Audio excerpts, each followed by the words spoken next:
Hey guys, I'm sorry, I'm not trying to keep you waiting. I'm actually waiting for the guest, the Watts family friend. But I figured I would hop on and let you guys know that we're going to be on in just a second here. We're going to be talking about the book. We've both read the book and taken our notes, and we're going to kind of compare notes and talk about the different talking points that we picked up out of each chapter. So we're going to go like chapter by chapter. Well, it's about time, Mellow Harsher. Come on. Hey everybody, thanks for joining. I see a lot of new names. Thank you, thank you. I have gained like 300 subs in the past 2 weeks. I'm so grateful for that. I'm on my way to 20,000. That's my next mini goal. But thank you for getting me past the 19,000 mark. Thank you to all the mods that are here. True Helper. I just made a mod tonight, or actually earlier today. He is also a mod for Scott Reich's channel. So welcome, True Helper, and I know that you only have the best intentions when modding in our chat. Hey, Tracy. Rachel, you want a wrench? Well, I don't know you, Rachel. Unless it's my daughter, Rachel. Is that my daughter, Rachel? Hey, Stephanie, how are you? Zav Girl. Oh, you're a mod for Zav Girl too. Look at you, True Helper. True Helper gets around. What's up, Katie? What's up, G Dog and fam? Rachel's Rock. Golfer Gal, it has been a long time. How are you? Golfer Gal came on my show months and months ago, huh? I think it was a long time ago. We did a live because she lived through the Ted Bundy nightmare out there in Washington, and her another student there at college was one of Ted Bundy's victims, and she lived right next door.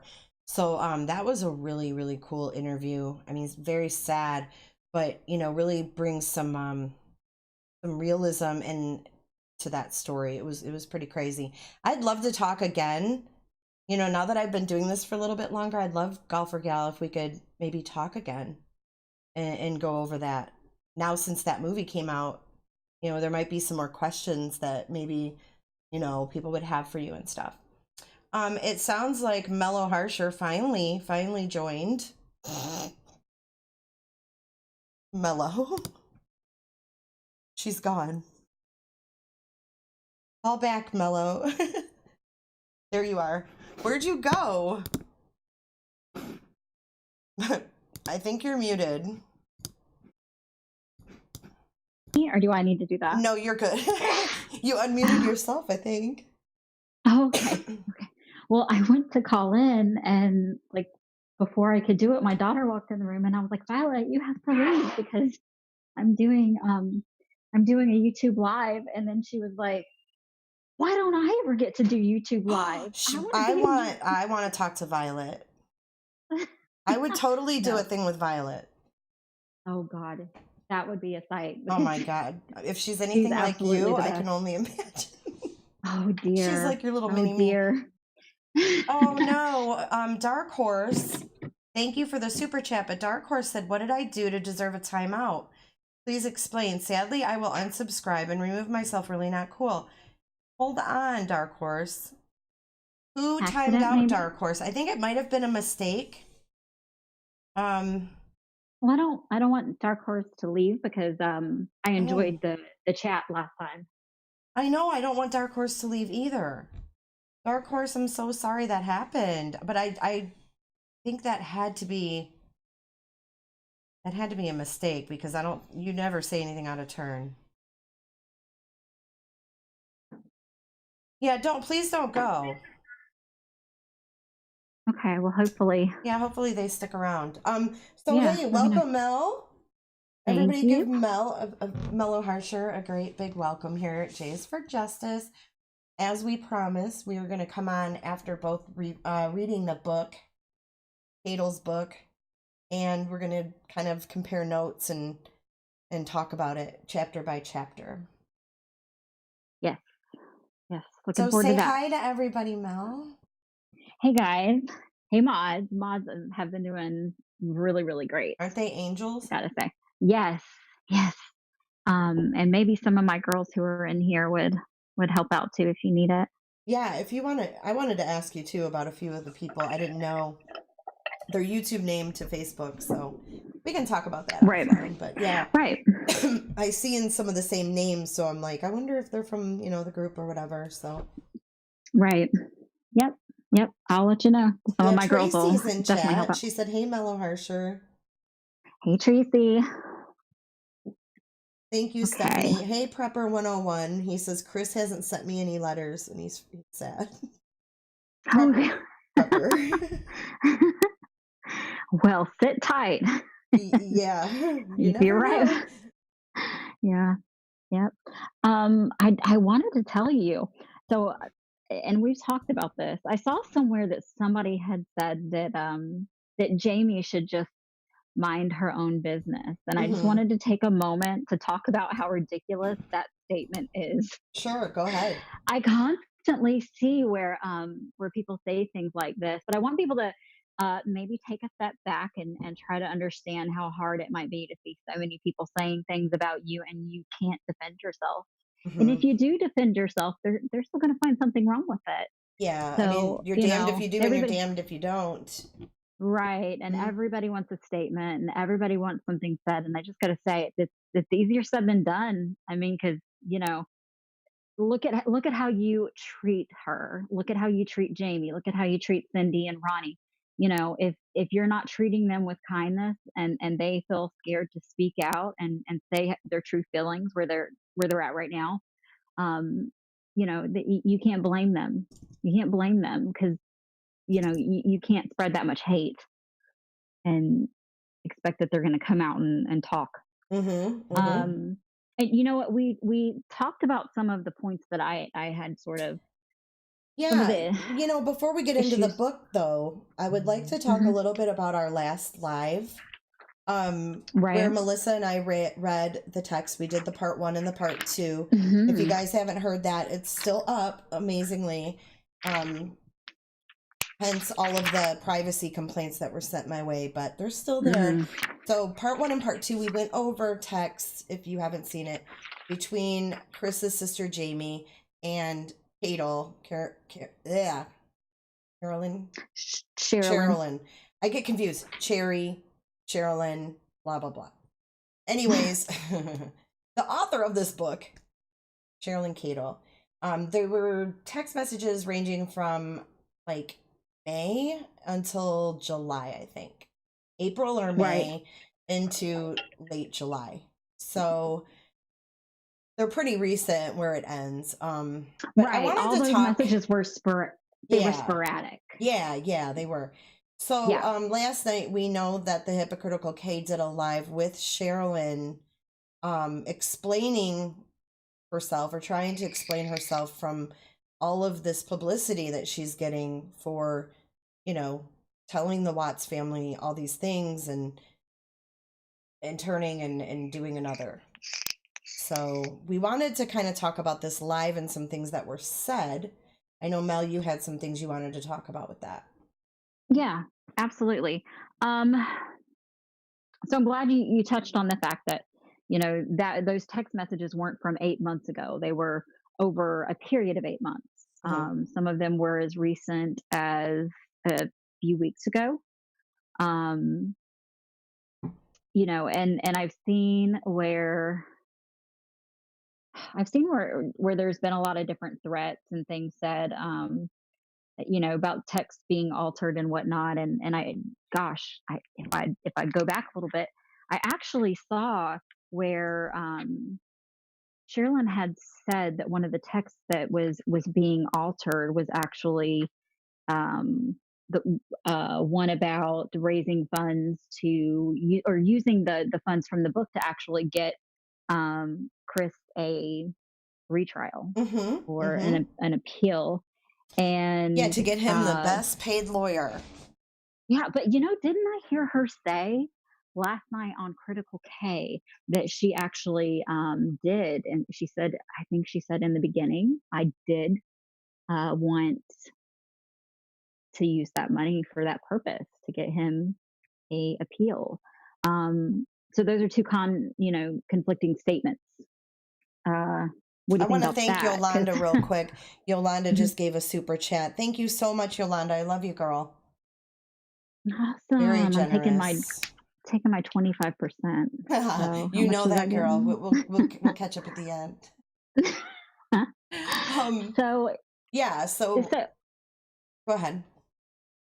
no, just your thoughts on that. The fact that like that was a very you're the one that shared the text and you did a fabulous job. Just wondering what you think about the fact that people are saying that they're altered and the fact that we now have Sherilyn saying that one of the altered texts, the air quotes, altered text is actually she admits to it. She admitted to it on the Critical K. Right. She's like totally contradicting herself and trying to, and what I got was like a huge, it was just like overly done to try to like do damage control. That was like the vibe I got when I was listening to Kay's live last night was they were both at it. You know, they kept saying the same things and, Kay's trying to get Oh through that, gosh. this lady, she did her best. At least she did something. Well, that really doesn't mean much, at least not to me, because you can do a lot of things. But if you do them half assed, what are they really worth? Like, if that's what Of you're going to course. produce and that's what you're going to put out to the world. I mean, I think about this. This lady she knew this thing was going to be big. That's why she jumped on it. For that, she's a great businesswoman. She knew At it the was going same to be time, though, huge. at the same time, the family wanted answers and she had those answers. And whenever they found out that this was going to be about true crime, they actually asked her, okay, so then you must have some details. That was sort of the whole idea behind. They say that the Watts were trying to control the narrative, but no, they were actually trying to get these answers. So the fact that she wouldn't give those answers out tells me something. She wanted to keep that as secret. Why did she want to keep it a secret? Hmm. I mean, I'm guessing she got a hefty payout from Daily Mail because she has this letter from this notorious killer, and she's the only one that has it. Hmm. So she's going to get a lot of money for that. If she would have told those details to the families, she would have alleviated their pain, but her pocket It would have hurt wouldn't her be pocketbook. overflowing. Hmm. Wow. Exactly. I mean, So yeah, I thought that she probably got a pretty good payout because it looks like, from what I heard, and I don't remember where I saw this, so I can't back it up that way, but I remember reading it or hearing someone say it, and it could have been her herself saying it, that where was I going with that? I totally lost my train of thought. happens. It Oh my happens. You're god. on a live. Like this isn't edited. You can't. I know, I can't go okay, hit pause. So anyways, yeah, I'm pretty sure she got a good payout because she was supposed to go on this Dr. Oz, and from what I heard, it was postponed because she was still under, and I know it's contract isn't the right term to use. There's some kind of legal, like, under something with the Daily A Mail. legal obligation, Yeah, something probably. like Or that. There's like a term for it, but that's what I heard why Dr. Oz was delayed was because of that.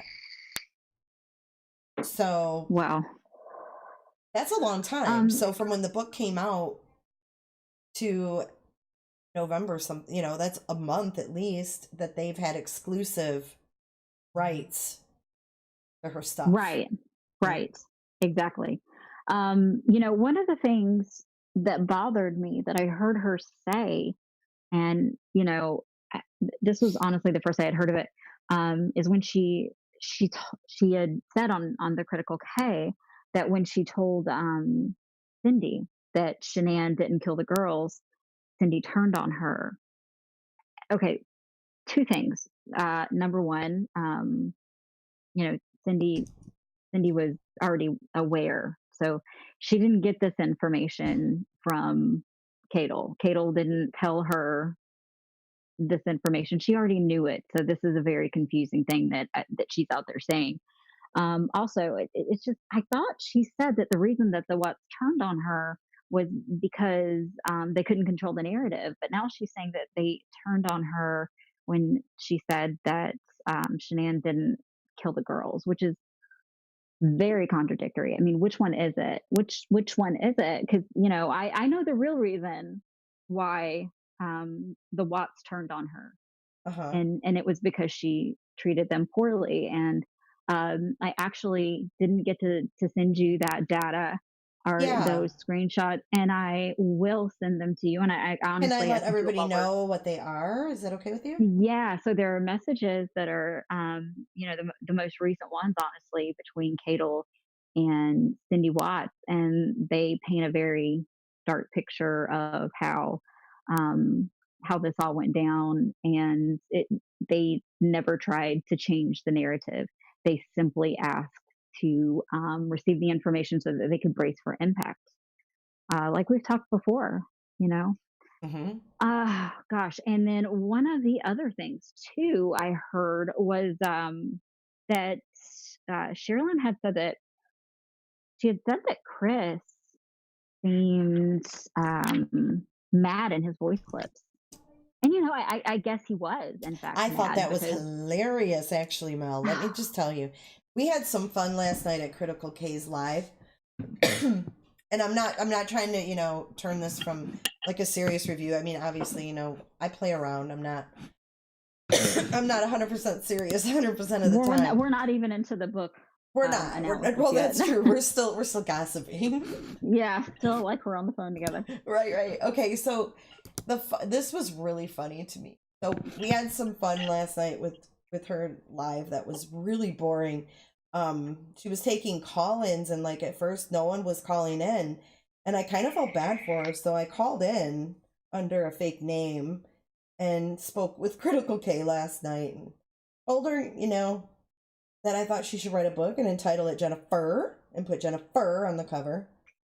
And yeah, she Oh thought that was really dear. funny. And she actually told Grace, aka me, that people are requesting Jennifer ringtones.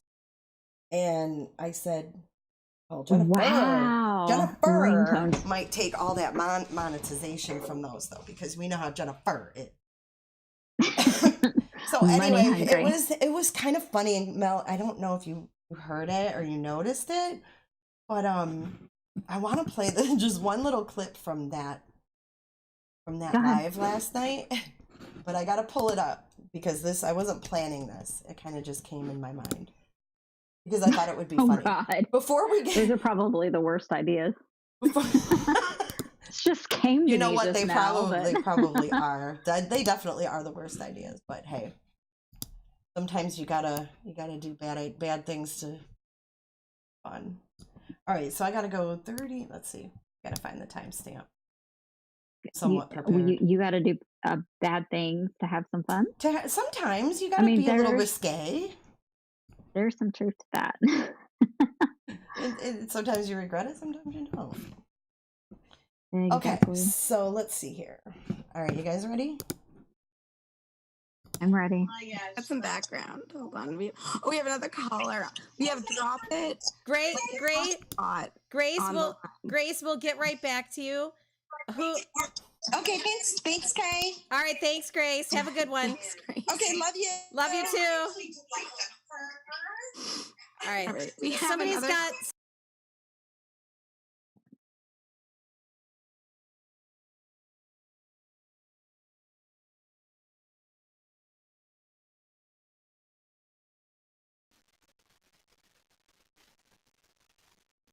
Yeah, I can.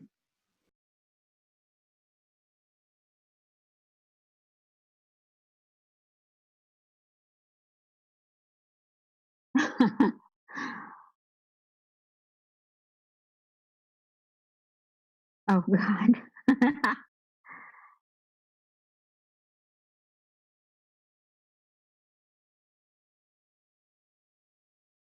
So they're saying they can't hear you.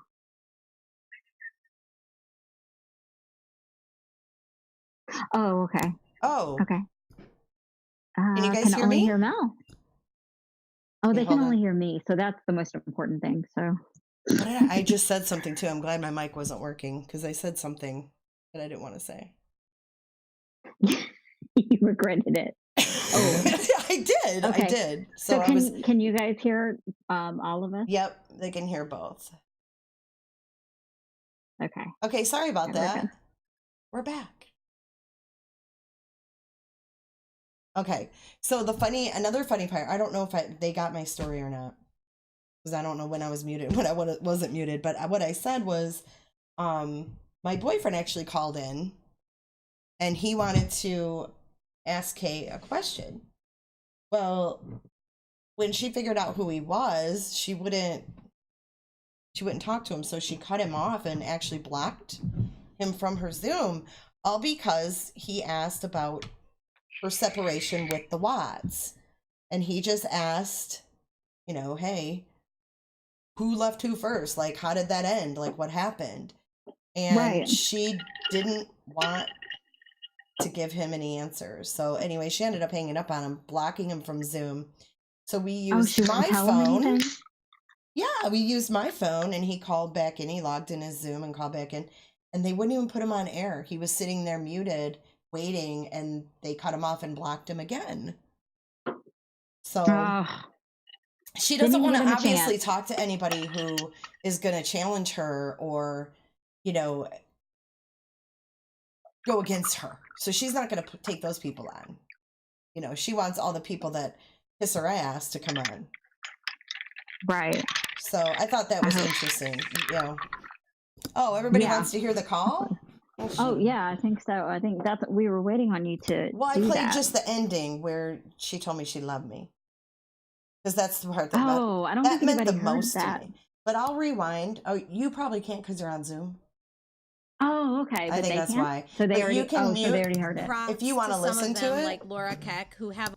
you can. No, I don't. I'm good. You had enough I'm of that good. voice last night, right? No, it's like PTSD. I can't with that. All right. Well, I'll play it for them. Fun fact. I mean, gosh, I probably listen. And then I fast forward and fast forward. Like I don't. Oh, really I know. Listen I don't to listen beginning to end either. Yeah, you probably skipped over Old Grace. Most of them I've managed to skip like through the majority of them, to be honest with you. Okay, so I'm just gonna play it for them then. You don't have to listen. Mental health. Okay. But I will say that I think it's great that she was too drunk to pick up on my voice, because when I rewound it and played it, I was like, oh my God, that sounded just like me. So I think she was a little too tipsy to even pick up on it, which was hilarious in itself. So let me go ahead and play that for everybody. Okay. That's a lot of work. She was so excited to get a caller too.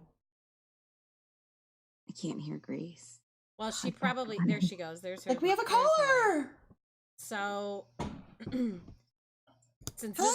Hello, Grace. So you're our first success story in calling in. So let everybody know how you did it. I just put the number in. That was it. So you dialed the number from you put it in the Zoom app? Yeah. Good job. Yeah, good job. Yay, good job. All right, Grace. So So my question is, who does your editing? It's awesome. when you say editing of my writing, Your videos and stuff. I don't edit my videos at all. Oh. I just read my monologue. I write my monologue. Sometimes it takes me anywhere from 2 to 4 hours to write a monologue. It's usually anywhere from 8 to 16 pages of typed work. And then I read it.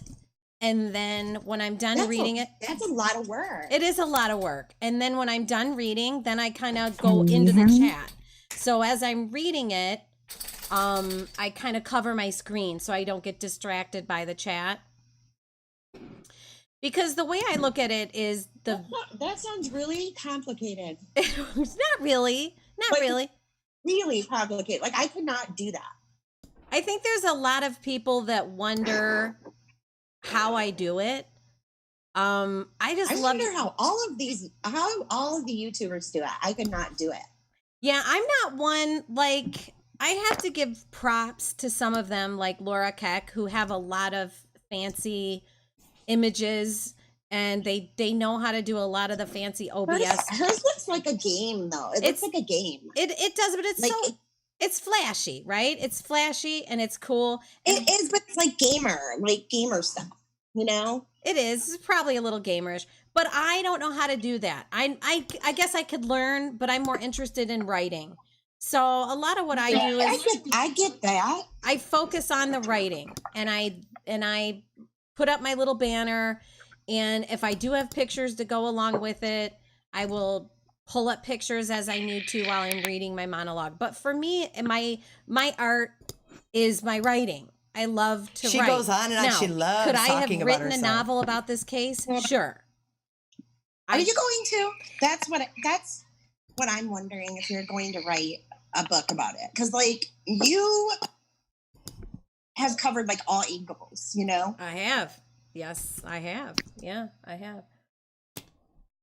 So are you going to write a book? Well, my question for you as a fan would be, what kind of book would you like to see me write? Would you like to see me write a book that sort of chronicles the case as it happened? Or would you like to see me write a book about my experience from the start of the case till now? Yeah, I would like a book about Jennifer. I think Jennifer would be entitled Jennifer. Oh my God. What is it with that pronunciation? I do not understand. And put Jennifer on the cover. I do not understand why that pronunciation has taken off the way it has. It was my own thing. Jennifer, and I mean, all her hotness on the color. Jennifer might want royalties off the ringtone. Well, yeah, she might, because she's all about the coin, right? All about the money, money, money.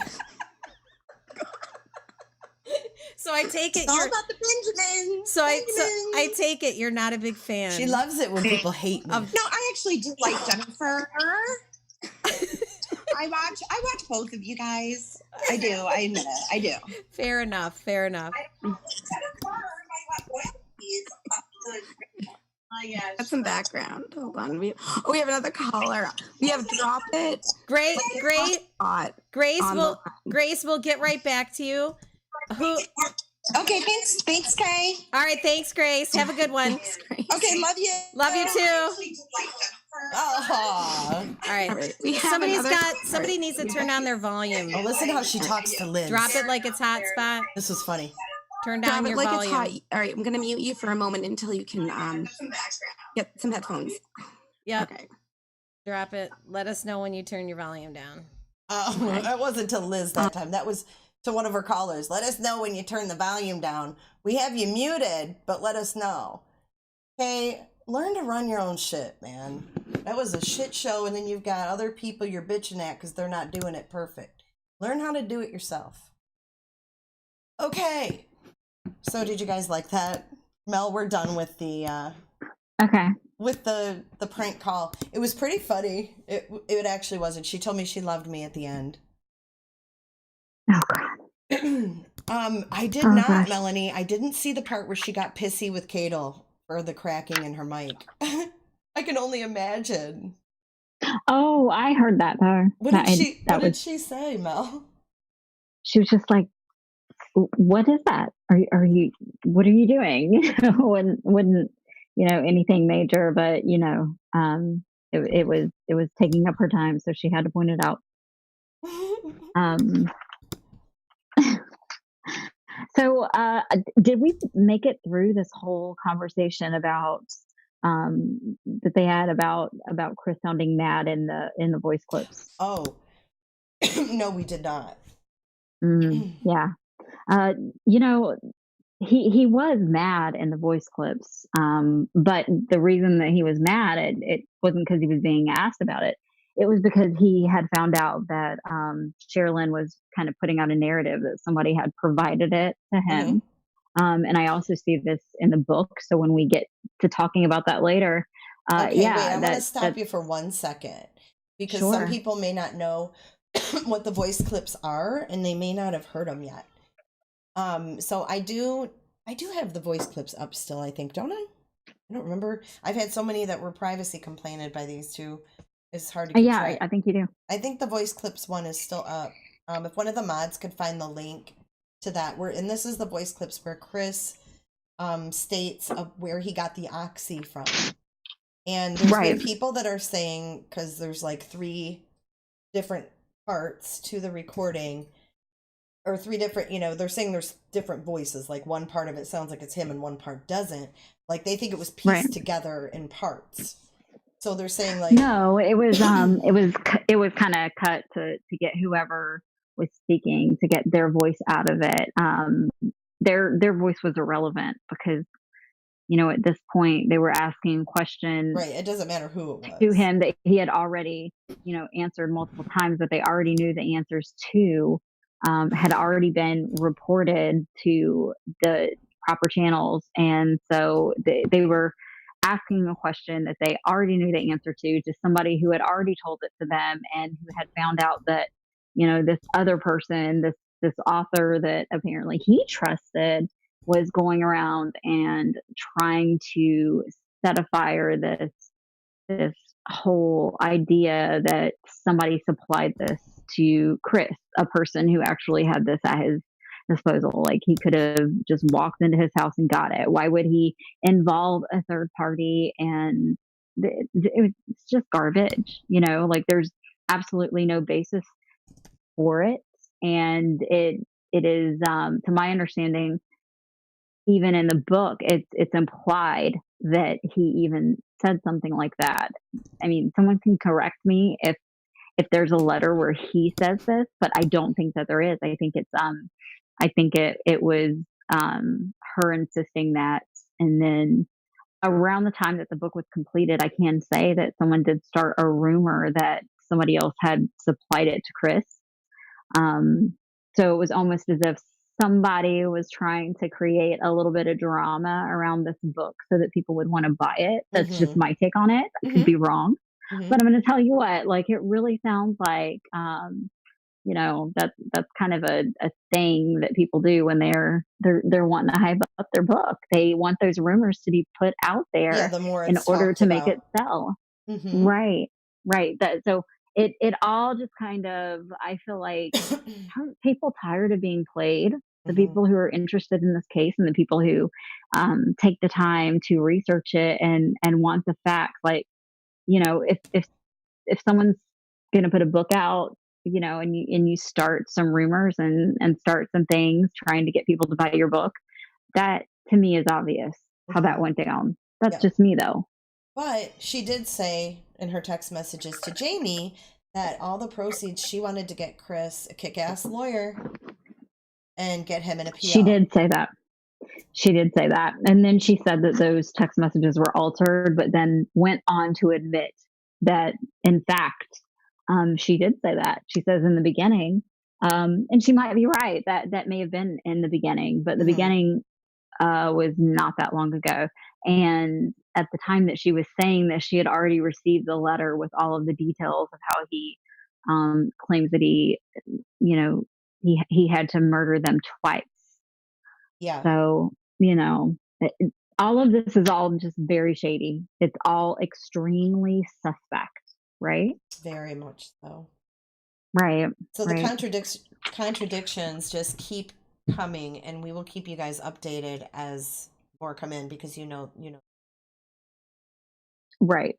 Right. we've probably missed a few, but I just don't think it's going to Right. stop, because she's really trying to repair this. And I noticed that there were people in the chat asking questions about it. Were those true? Were those texts altered? Sherilyn, give us an answer. No. I mean, they wanted Sherilyn to say herself, those are altered. Like, they wanted to hear her say it, and those I messages think got they did deleted. though. I think she did Did she actually actually. address it? I must have skipped over that part because I didn't see that. I'm almost convinced that I heard her say on last night's live that she did that those texts were altered. That was a claim that was made. Oh, see, I didn't hear that last night. I mean, if I was them, I might edit that out of your video because, you know, none of those texts were altered. No, Prove it. Prove it. prove it. Yep. And, you know, if anybody shows me anything different than what has already been shared, I'm most definitely going to insist upon legal action, because then that would be a blatant lie. And like I keep saying, just, you know, if you have it, prove it. If you have something different, just prove it, and let's move along. You know. Mm-hmm. And these two ladies are two of the main people who have injected themselves into the family's lives. Actual victims who are hurting and vulnerable, and them being Sherilyn and Kay have both pretended to be extremely empathetic human beings, you know. And then once they get whatever they want out of it, they turn on them, and then it becomes about them, and they're the victims. But it's ridiculous that you've injected yourself into somebody else's life and somebody else's misery, and then you have the right to say, "Oh, I was done wrong. I was done wrong." Mm-hmm. Make well, any and sense. to, you know, kind of have different reasonings for why they parted ways. You know, like you said before, was it the narrative? They wanted to control the narrative, because the texts with Jamie show nothing like that. Nothing about the No, narrative. She just wanted to know, dude, what's going to be in it, because we just don't want to be, you know, blindsided again. We want to be able to exactly. prepare ourselves. We can't handle anymore, you know. And it was almost like Jamie was begging her, like, will you at least just give it to my parents, if not me, you know, like anything just to be prepared. And I thought it was. And I heard. Oh, go ahead. Well, just as I was, you know, reading that, I could like almost feel the desperation in Jamie's text, even through a text. And this woman Yeah. was just like, nope, you know, like, I can't, da da da, just cold, you know. I got like just a cold feeling from that text. If you can get feeling from a text, and I think sometimes you can. So Right, that's it. exactly. That's my thoughts on that. But well, you know, I heard Critical K say that the family was pushing the narrative that Chris was victimized by Sherilyn. But, you know, from where I'm standing, they're actually more concerned about the repeated victimization of everyone involved by people like Kay and Sherilyn. You know, and then again, based off of the book and what I read, you know, it's not even coming from just Sherilyn. It's Chris is still victimizing not only the families but Nicole Kessinger as well, and you know, almost still victimizing Shanann. I mean, I keep hearing that he doesn't want anything bad said about her. Well, then why did you write a book stating that she essentially emasculated you? And that had a very it made me feel like they were trying to say, you know, that Shanann was complicit in her own death because she was domineering. And, you know, the more I looked into this thought of a man being emasculated, and, you know, a man could be victimized as much as a woman can, and to the point where they can't take it anymore. But no, that's not the case here. You know, the case here is that it's wrong to say that because she treated Chris a certain way that she somehow deserved to die. Like that's not okay. Yeah, she's kind of giving and I've him looked an into excuse, it a lot myself. You know, Right, she's giving him an excuse. Right. And you know what? If the Watts family wanted to look into that as an excuse, like they deserve to do that because it's part of their process. It's part of the fact that they're trying to understand how this happened, and they held on to the fact that he couldn't have hurt the girls for so long because that just helped them survive from one day to the next. So, now they're in a different place than they were before. Clearly. And I do have notes about that for chapter 5, which I'm just going to save it for when we go through the book. But I did get a couple of screenshots that just came to me, and I am going to share those because once we get on with the book, I'm not going to talk about the hypocritical K anymore. So this is going to kind of wrap up our little recap of their joke of a live last night, their call-in show. But this will be probably the final thing I'm gonna do for give her any attention, because this is. Well, I have 2 things that I wanna say before we move on. Well, no, go ahead. We're not moving on yet because I have a couple screenshots. So you go right ahead. I'm gonna get those ready, and you. Yeah. Let me say this, and then I need to take a quick 2-minute break while you do that. All right. So, I heard Sherilyn say that the Watts want to control what Chris said, which is, yeah. I mean, aside from wanting him to just shut up at this point, because every time he says something, it just causes heartache and despair. They have no control over what he says at all.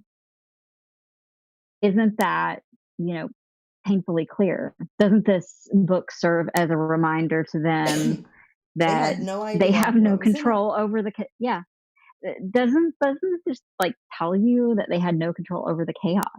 Don't you think that they deserve at least a little control, at least a little bit, to explain themselves and to protect themselves as best they can? This idea that the Watts are just supposed to lie down and take it upsets me so much. At some point, they will speak out, but it'll take time. And, they're also so wounded by what Sherilyn has done with this book that, it's not going to be as easy now to just come forward and speak their truth, And if anybody deserves to tell their truth, they do, and the Ruseks do.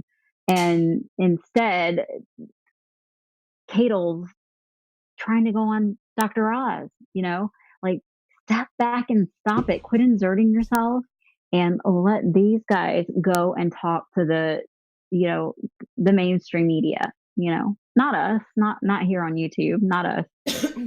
Let them go and stand in front of a huge audience of people and speak their truth. And I hope at some point that they feel like they can, but the fact that people make them feel like they can't is hindering them.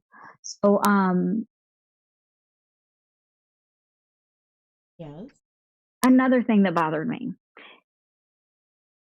I keep hearing that Sherilyn Catel is throwing out this idea of she's saying a lawsuit is coming and a lawsuit is imminent because texts were shared. Yes.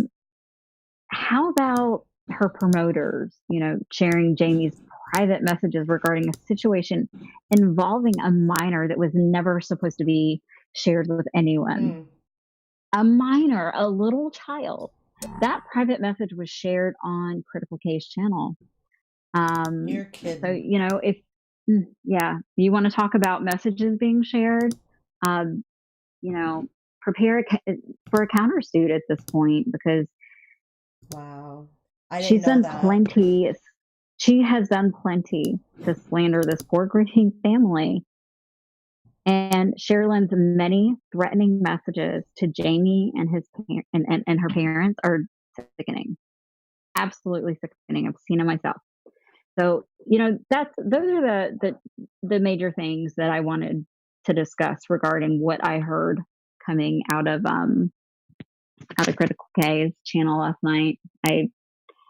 It was the first time that I've listened in a long time, and I got to tell you, I know now why I didn't listen, before. I haven't listened for months. So, I'm going to go ahead and let you share the screenshots that you need to share, and I will be right back in just a second. Okay, sounds And good. all right, hold.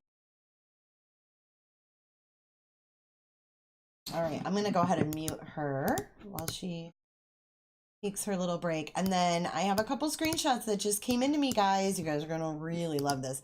You know who's really going to love this, I think, is Kadel herself. I'm sure that Hypocritical K will have a way to explain it away like she always does. Hi, Black Rose. Thank you guys all for the super chats. You guys are so sweet and generous. Okay, so here is screenshot number 1. This is from the Monkeys part 2. So this must be her chat, which she calls something flying monkeys or something like that. So here we have Kay going, this is just my intel, and it's probably going to be in the book. So I'm trying to expose it before this opportunistic,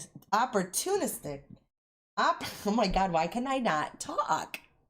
The past week has been awful. Opportunist. I never have trouble with. That's embarrassing. But Sherilyn, she calls an opportunist. So this is Kay and Sherilyn who are doing all this damage control. I got this. I feel like a airhead. I kind of have lack of sleep, so I get tongue-tied. So anyways, she's calling Sherilyn an opportunist. And then down below, she says, I am trying to figure out what this bitch is going to claim. Susan says, opportunistic. Opportunistic. I'm trying to figure out what this bitch is going to claim. Susan says, go, Kay.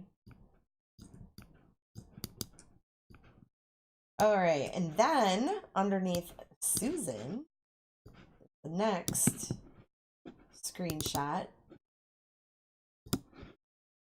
which I'm pulling up now.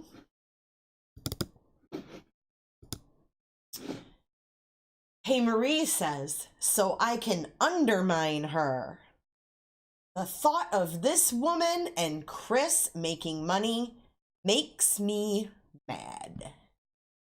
Catherine, I love you, Kay.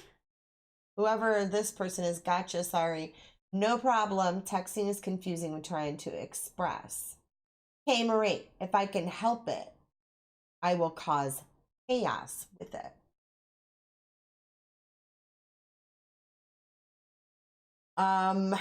It looks like August the 17th for whoever just asked me what the date was.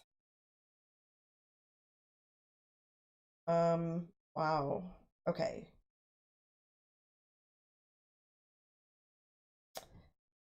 All right, so those screenshots, yeah, that's from Kay's little chat. I get sent all this stuff, and it's just so funny because she goes live and says one thing, and then she's behind the scenes another way, and she's totally being called out on it because a bunch of people have seen her true colors and like totally left her chats, and she's so scrambling around right now. It's hilarious.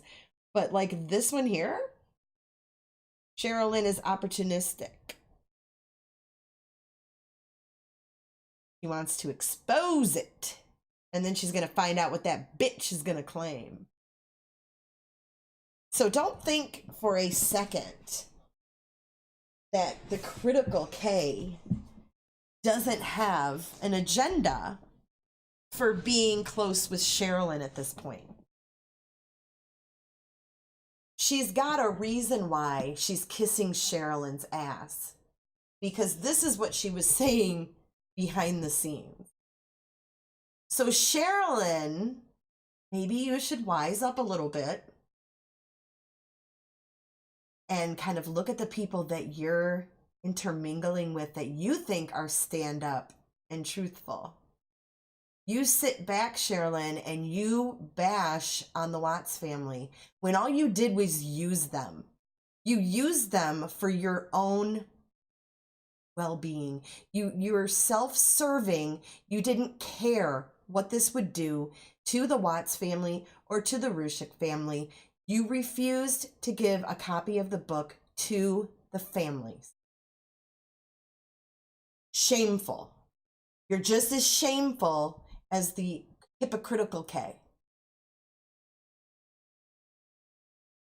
And for you to sit here and collect all this money because you were the first one to do it, and you know that's your defense. That's Kay's defense of you. At least she did something. She did do something. But I ask you this, and I think about this when I do things. Anybody can do things, but can they do them good? Can they do them with class? And can they do them with honesty? I think Sherilyn Cadle failed on all three of those things. She didn't do it good. She didn't do it right. She didn't do it respectfully. And she didn't do it without lying. And then she throws out this trashy book that doesn't even make sense half of the time. I mean, you read those words and it's just like, huh? You know, who wrote this? You know, I told DWAP, I said, shoot, Ella could have written this better. Ella's like 6. At any rate, Sherilyn, take a look at the screen one more time before I click it off, because this is who you're aligning yourself with. And I'll tell you what, I would much rather be sitting here with Mel than that trash.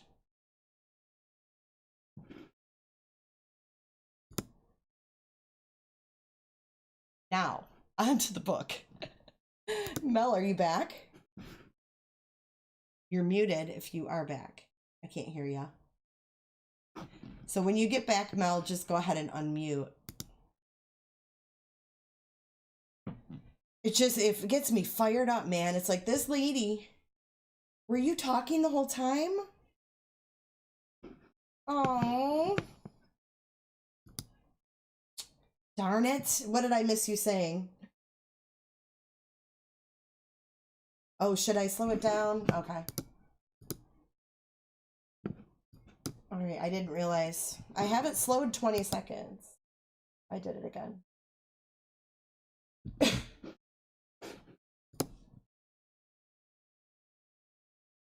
Oh wait, they can't hear you. I had you muted on my end. Okay, sorry, Mel's. Double muted. No, Mel's here. I was we were double muted. double muted. Yeah, she was making sure that I did not interrupt her while she was on her little rant. I heard. I had my headphones in. So oh my gosh! I'm sorry. I got fired up. It makes me so mad, all these lies, and I got fired up for a second, but it really ticks me off. So I want to make sure we covered this because I didn't make a little note here that we did. I heard Sherilyn and Kay say that the Watts make you feel like you need to help them, and then they turn on you. And I think we did sort of touch this in a roundabout way that, maybe you should think about, did you insert yourself and then screw them over? And then, they decided that they didn't want to have anything to do with you, because that's probably more what happened. They didn't just get close with you. I mean, we're talking about people who have friends that they've had for decades. I've known them. I've known Jamie for about 13 years. So, they're definitely people who keep their people around. So maybe you need to think about the fact that you injected yourself and treated them poorly, and then were asked to stay away by the people who love them and care about them.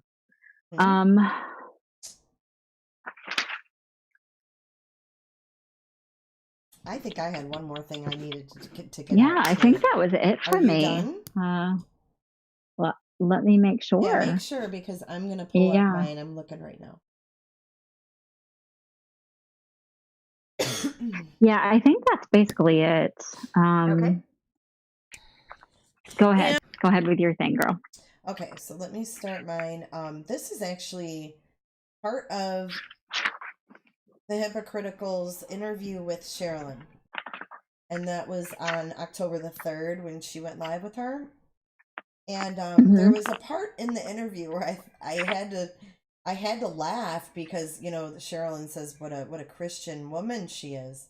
I just wanted to play this part of the video and let you guys kind of listen to the audio of this, of where their conversation went, in case you missed this. And, you know, just think of a Christian woman when you listen to this conversation. Crazy that you say that. I know. He does. I mean, I got to skip back just a little. Fixated with his hands. Okay, here we go. My husband went with me to the last visit that we had at the prison. And it was the first time he had met Christopher. That's been a little over 2 weeks ago. And we're sitting there, and there's a little table between us and Christopher. And he's explaining something to us, and he's using his hands to do it. And on the table, and my husband said, all of a sudden, he said, I became fixated with his hands. He said, I couldn't help it, but I looked at his hands and could not take my eyes off of them because I realized these are the hands that literally killed this family. But one thing that I find very interesting is he has the smallest hands that you can imagine. They're just very small hands. And that might sound weird that that's something I noticed, but I can't help it. It's one of those. Yeah, and I don't think I've ever gotten that sense that he has small hands. That's crazy that you say that. I know. He does. I mean, I don't have big hands. I have kind of long fingers, but not big hands. But I think my hands are bigger than him. Wow. Wow. Yeah. That's crazy. And you know what they say about small hands. Right. Small hand. Yeah. Well, is that true? I thought it was feet. Is it hands? I don't know. That's what I've heard, but I don't know. Wow, Sherilyn. What they say about small hands. Maybe that's why Shan needed a little extra help in that department. So moving on. Let's start talking about Chris Watts' penis size now. Come on, are you kidding me? This is a Christian grandma. Give me a break.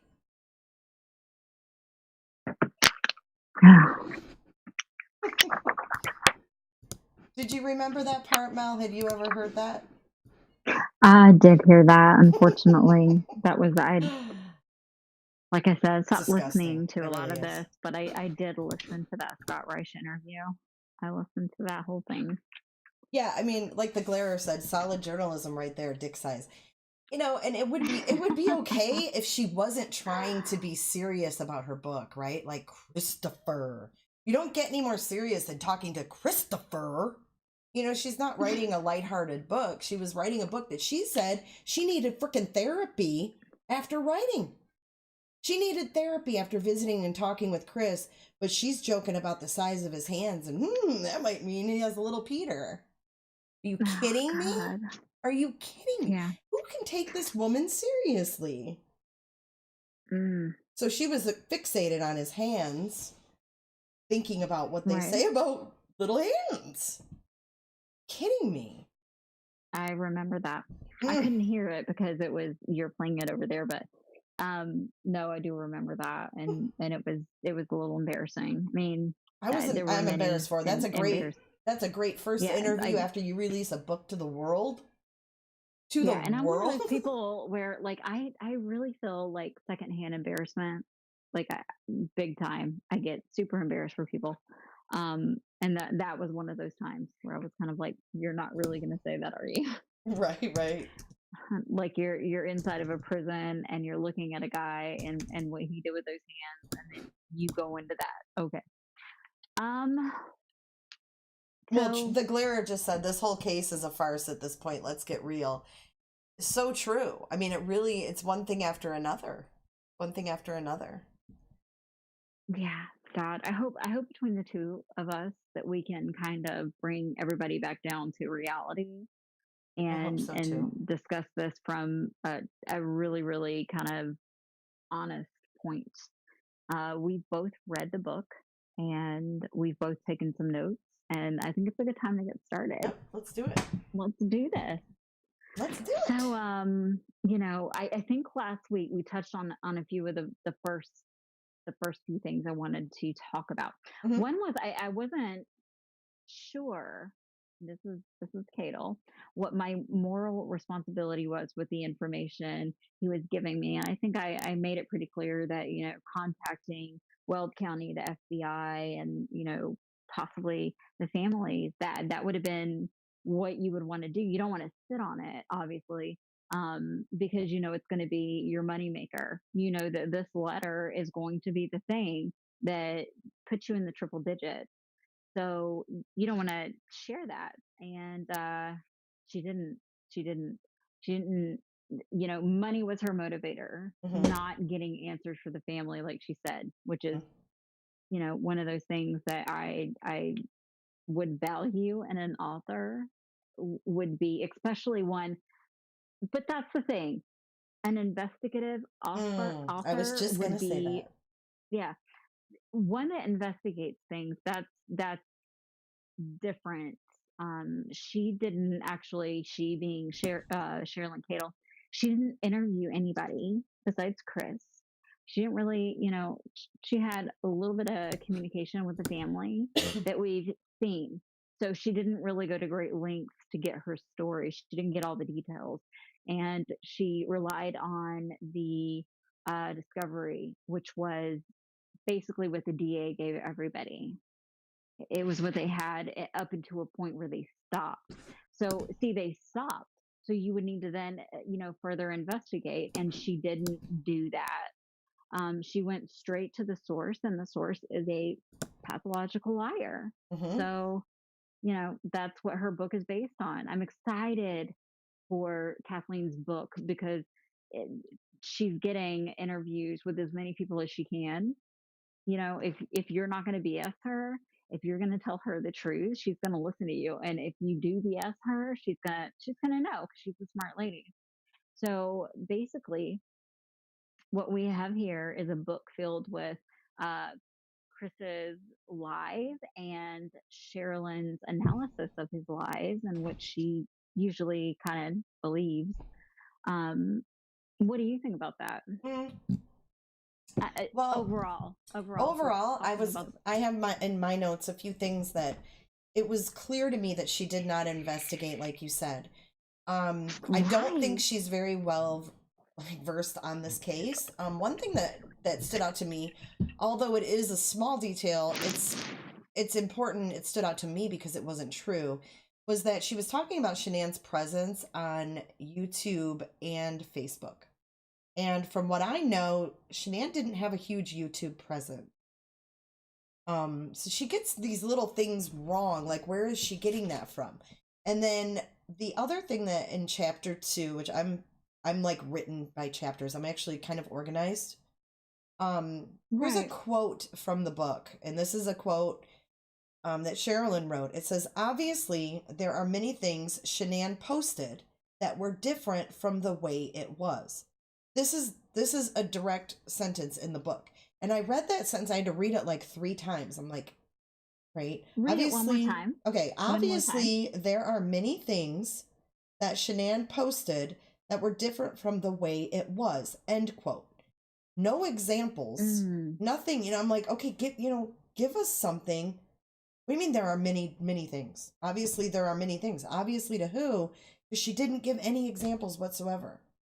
And I was sitting there oh after yeah, chapter 2 and I'm yeah. like, okay, what the hell? Like, leave it to our imagination? Like, I thought Well, you and got the answers. she didn't even have to investigate because, I mean, there was plenty enough there to say, hey, like, clearly there were issues within this marriage, but she's saying that there wasn't. And she had the opportunity to like go back into into Shanann's Facebook and say, look, here's a day where we now know Shanann was flipping her crap. You know, she was upset. She was worried about a cheating husband, but look how happy she looks. Look how happy she looks on this day. Mm-hmm. You know, so and that the fact that she was unable to cite that says a lot about. Well, her right. I mean, I ability guess we to could have even, research. yeah, we could have just pulled it out of nowhere, right? Like, I mean, just but it seeing was the right videos we've there. seen, we could have pulled that out. She couldn't even Oh put one gosh, example, and I thought, it would. well, I'm looking so for new easy. stuff. You know, she's saying she's got the goods. Let's see it. You know. Exactly. So those were Exactly. really, chapter 2 was kind of uneventful for me, and that was really the only kind of things that I picked up in that chapter as far as what I thought of the book. Right. And so we kind of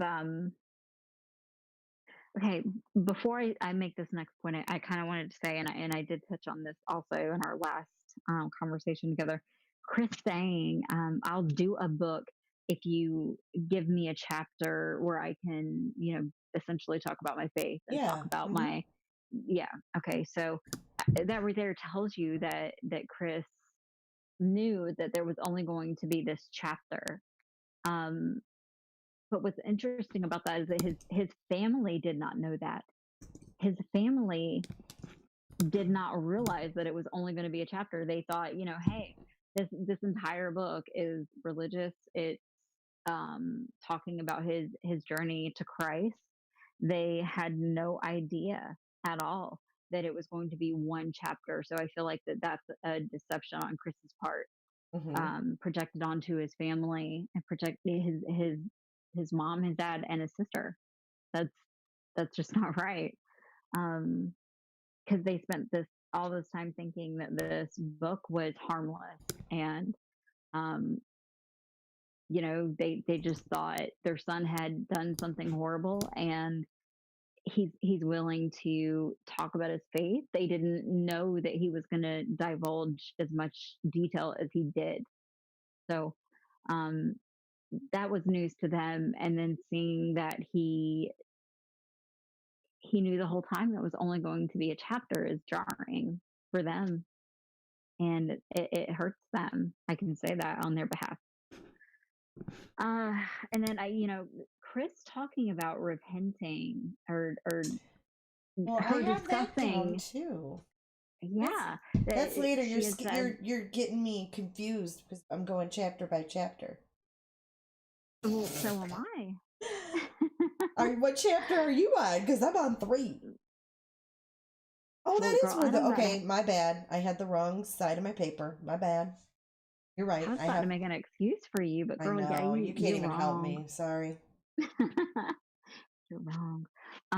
So yeah, so him in the bathroom repenting, that was a one-time deal where Cindy had heard him doing this, you know, kind of in the bathroom where she says repenting, but I mean, you know, the way it was described to me many times is that he was just kind of praying, and he was saying, God, please forgive me, type of deal. And Cindy heard him, and so she asked him, and she overheard him, is everything okay, Chris? Like, are you okay? I heard you praying, so I just, you know, I didn't know if you're praying for something specific. And at that point, he told her, you know, oh no, that's when I pray, is when I, you know, that's the time of day that I pray before I take my shower. So, you know, she thought, okay, well, I guess he prays, you know, sort of in a pattern. He's got it all planned out. And I don't know if maybe Sherilyn got that confused with Cindy asking him all the time, but Cindy only asked him the one time about that. But he mentioned that he always prays at that time. So maybe she thought, you know, that Cindy was saying that she asked him multiple times, or I don't know. but the bottom line is that he did say that he prays in a routine. He prays every day at that time. Now, how And old was he when that? Cindy only asked him about it once, and he responded once, and then they moved on from it. I didn't get the age. I probably should have asked that question and researched that. And I think I meant to, but I Jamie's didn't do here. it She yet. just announced, I'm here with a heart. Hi, Jamie. Thank you for coming in. Maybe she can answer that question. Yeah, Jamie, how old was he with the bathroom incident? Oh, she said middle school. Middle school. Middle school. Okay. So I'm glad she's here. I'm glad she feels comfortable enough. I know. And I gave her a wrench. So, Jamie, you have moderator power in here, too. She's probably like, what's a wrench for? And what do I do? I tell her all the time, girl, I'm going to help get you your power back. I'm going to help get you your life back. Like, at least some sort of normalcy. Yeah. And you know what? Like, if that wrench helps you, girl. I know. Look have at her at with the it. wrench. I love it. It gives you some. Look at, she says, yeah, I'm new. Everybody give I'm Jamie new. some love. She probably doesn't know what to do with the wrench, so She nothing's doesn't. going to happen She's tonight. going to be like, I don't know what that means. All I know is my name looks blue. Well, I'm proud of her for being here. Me too. Okay. So all right. So after that, I had noted the bad things. Okay, this was another quote. Bad things went on in Nikki's house. That was one quote from there, and then the other one was. So let's talk about Nicole Kessinger. Yes. Okay. Couple things with that is, I've had times where I have, kind of wondered what was her involvement. Did she have an involvement? Like was there something that she influenced him? And I've speculated. But I have come to a point where I'm just not speculating anymore about her. After reading that book, that solidified the fact that, she's a victim. She's a victim too. And I might upset some people, I might ruffle some feathers, but I'm sorry. Things that were said, sort of like quotations. She lured him with lewd sex and sent nude pictures of herself to his personal phone. That was said, that was implied by Sherilyn Cadle. Now, there was no mention of the fact that Chris also sent lewd pictures, and that he also sent nude pictures, and requested the sex. Now, I'm going to ignore the fact that his sister is probably not liking hearing any of this, but just let me say that this is very much like painting Nicole Kessinger as this modern day Jezebel, and it is yet another chance. It's another opportunity to place blame on somebody else, catching the theme of placing the blame on a woman. Okay. It's always a woman's fault, it seems, in this case. Nicole is sort of being accused of being the catalyst for this crime, and that would suck. It would suck really, really bad to be a woman in your 30s, still maybe a little bit insecure or immature where relationships are concerned, and now you find yourself in this position. How awful would it be to make a mistake like that, to fall for a man who's telling you that he's available because he's leaving his wife, and then you find out he has done this, and here you are trying to pick up pieces. I do have a little bit of empathy for what she's going through. Actually, I have a lot of empathy for what she's going through. So, what are your thoughts on that? Because I know that that's sort of a slippery slope for people these days. Like, there's a lot of speculation around Nicole Kessinger. But after reading Cadle's book, I'm convinced that she's the fall guy. Yeah. Just like Cindy's the fall guy, just like Jamie's the fall guy, just like Shanann I is was the just fall talking guy. about She this today, Mel. emasculated him. So Yeah, I was yeah. totally talking about this today, and I said, why does everyone want someone else to be to blame? I mean, I get she was the mistress, whatever, but why isn't it enough that Chris did this on his own?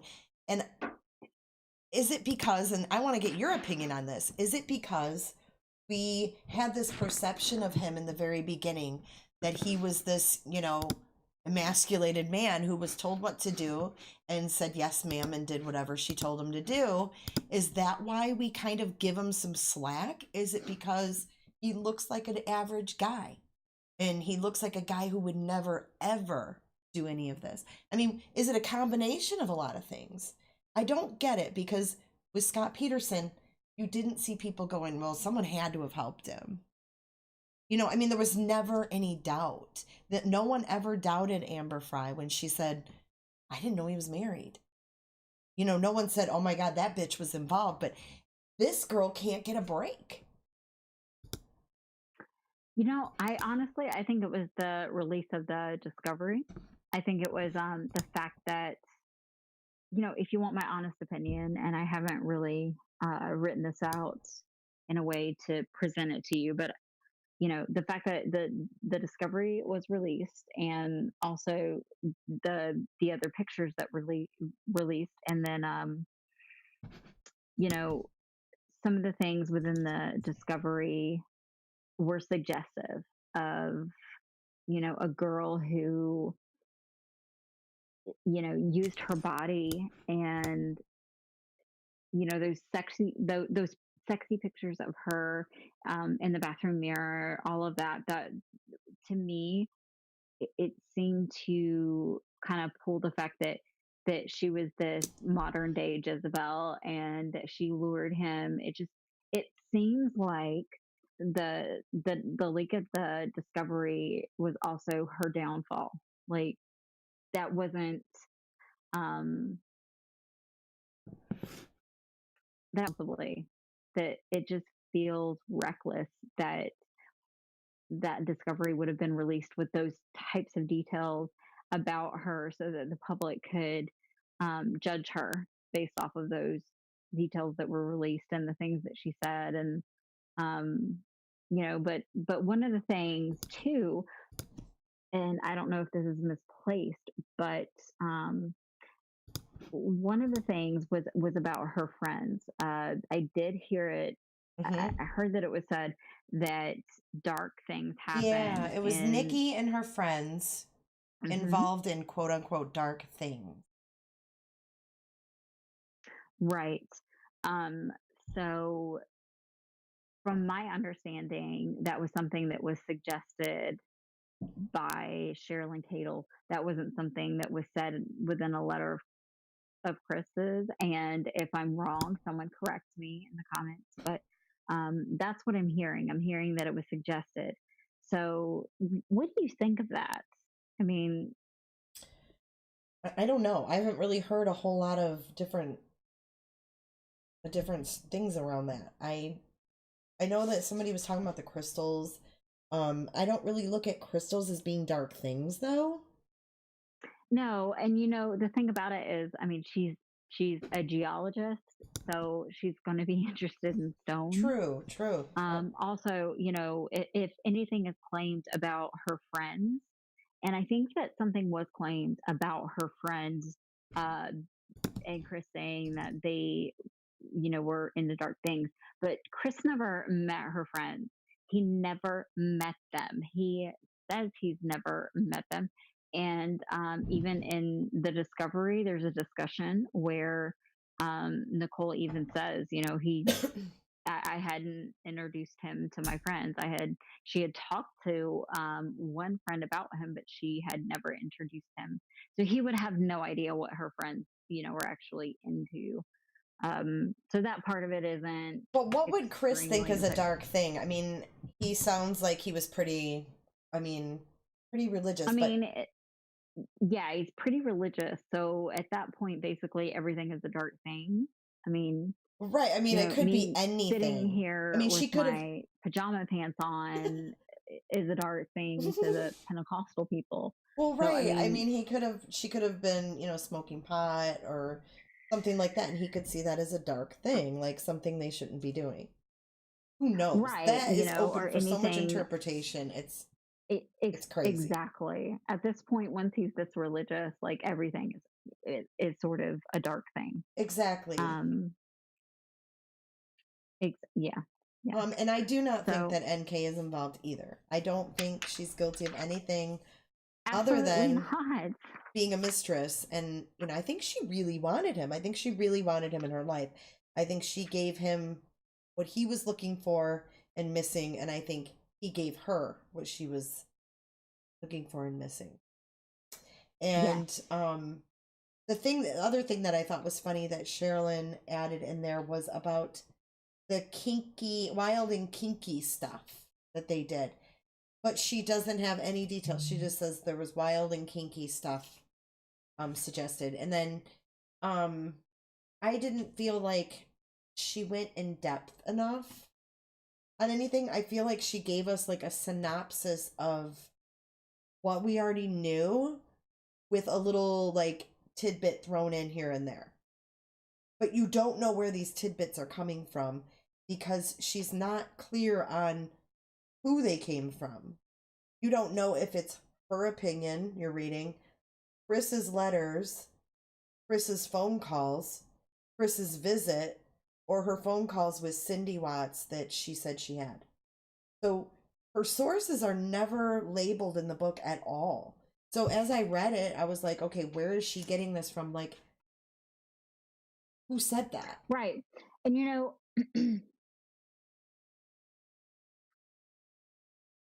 I remember a time where Chris shared Proverbs 7:5-27.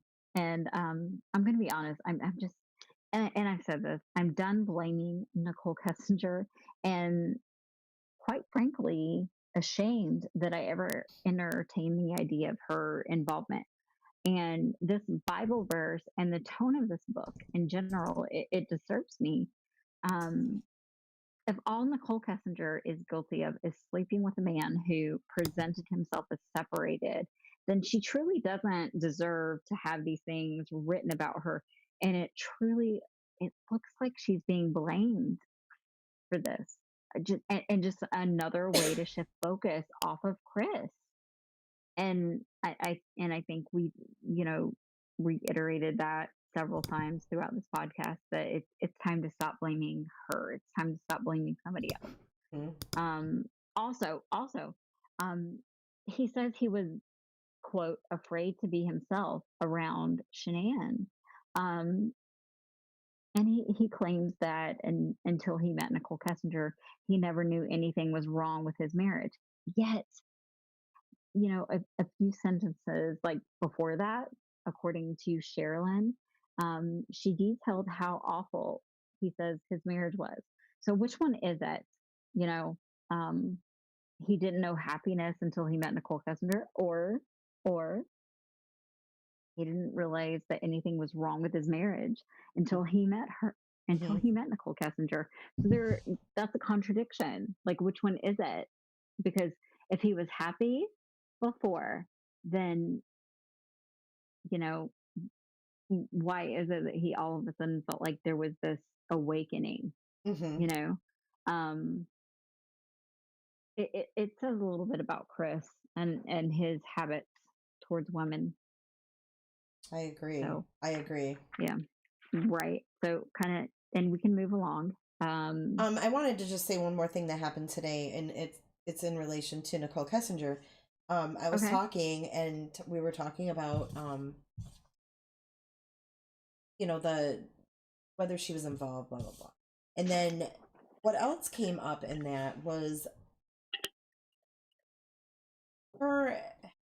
Do you feel like people are making up these stories where, Nicole Kessinger's walking out of the garage? I'm sure you've seen that video. I think it's 100% BS, but it was something that came up in conversation today, and I'm like, you know what? I want to get Mel's opinion on this, because I don't think it looks like her at all.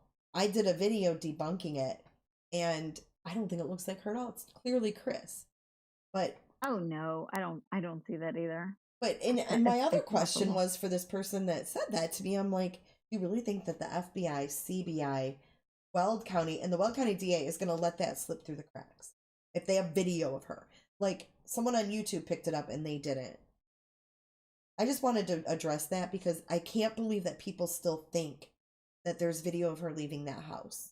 I think it's just absolutely ridiculous. No, and I'm honestly I'm over the whole talk of this, and I've Me entertained it. too. Like I said, I've entertained all of it, like the possibility that she was there, that she had something to do about it, that you know she no. So and the whole story that Sherilyn tells about the evil temptress, it just set my feminism into complete overdrive. Overdrive. Overdrive.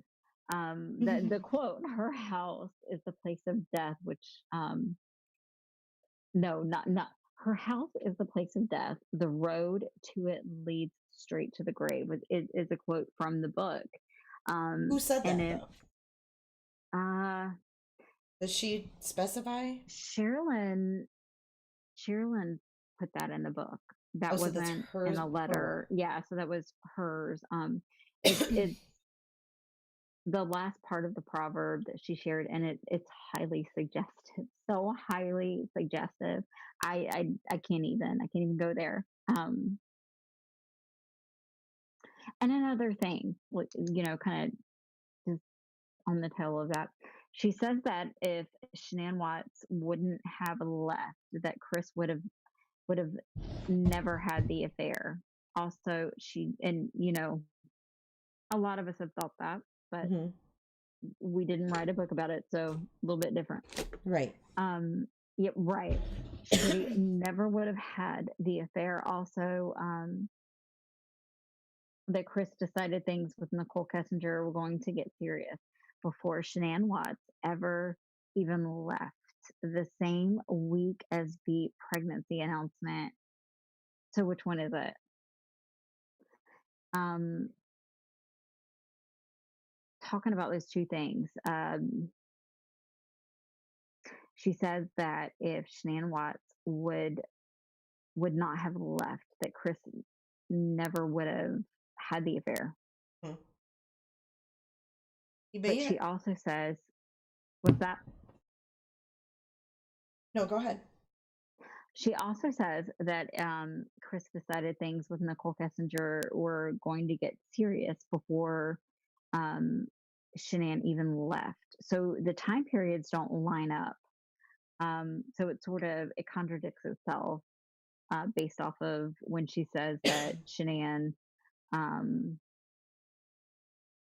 would have never left the affair. It's one of the many contradictions that I've seen within the book itself.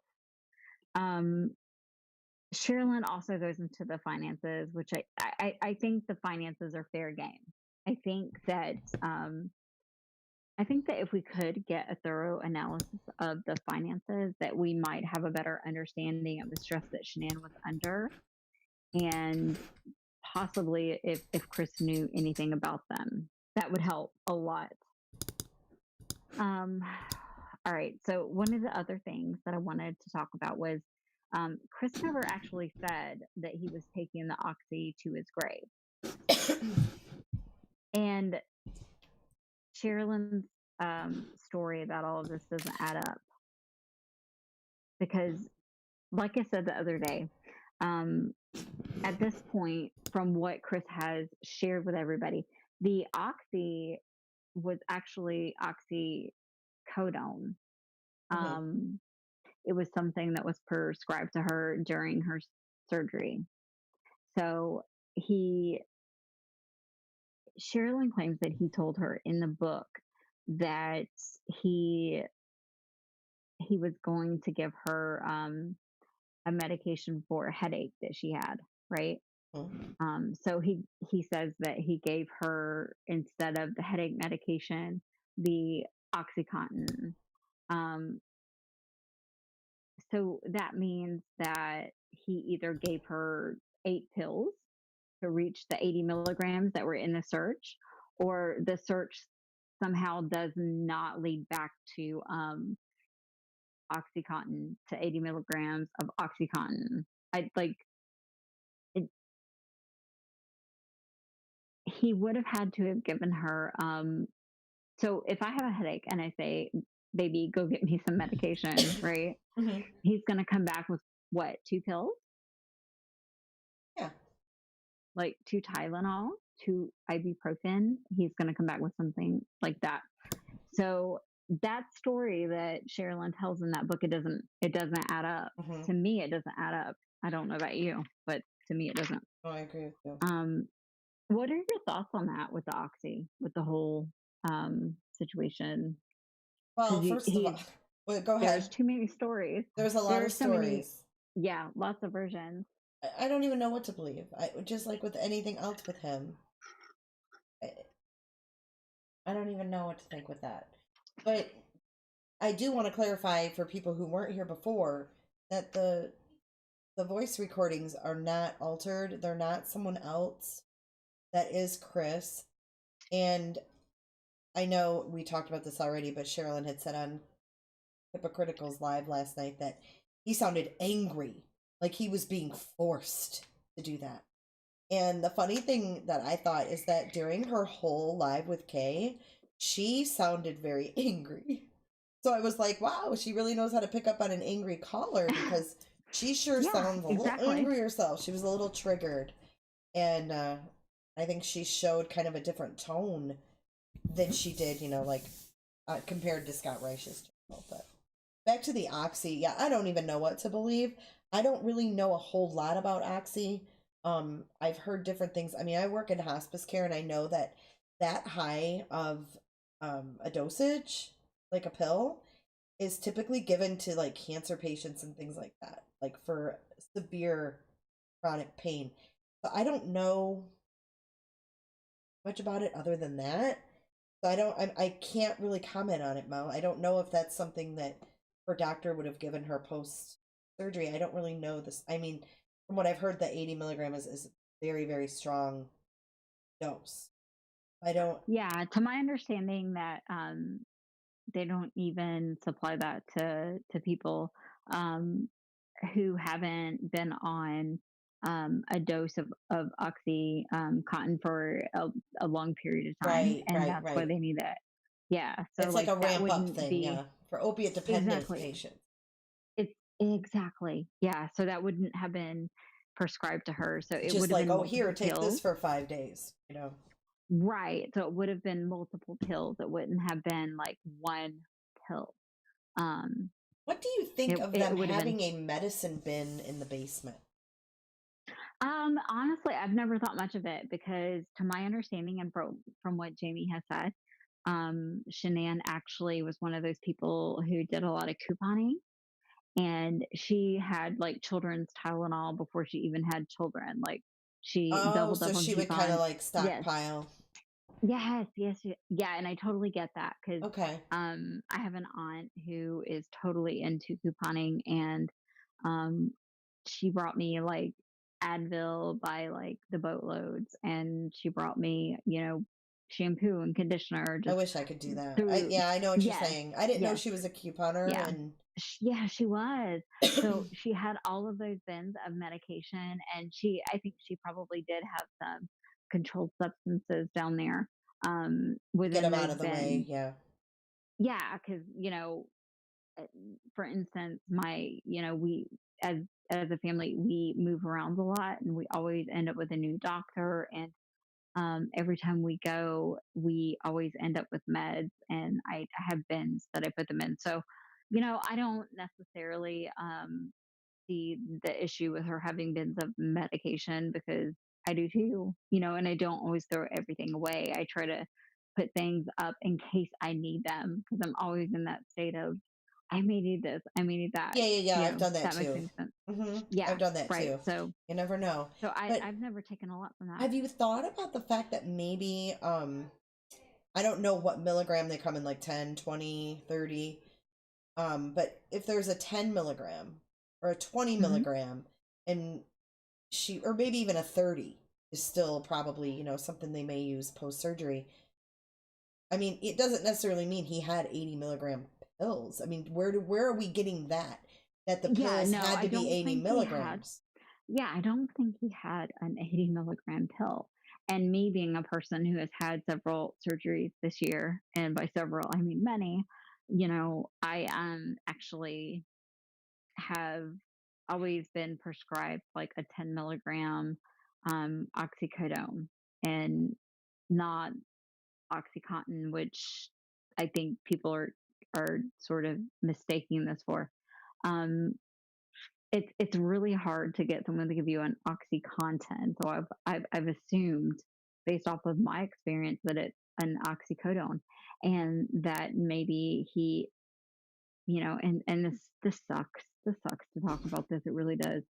You know, he could have potentially scrounged up as much as he could, and maybe what he scrounged up was 80 milligrams, you know, and he took that and did a search, you know. I think we're too hung up on the 80 milligram search, because it doesn't mean it was one pill. Right. You could have had 8 objective. Right.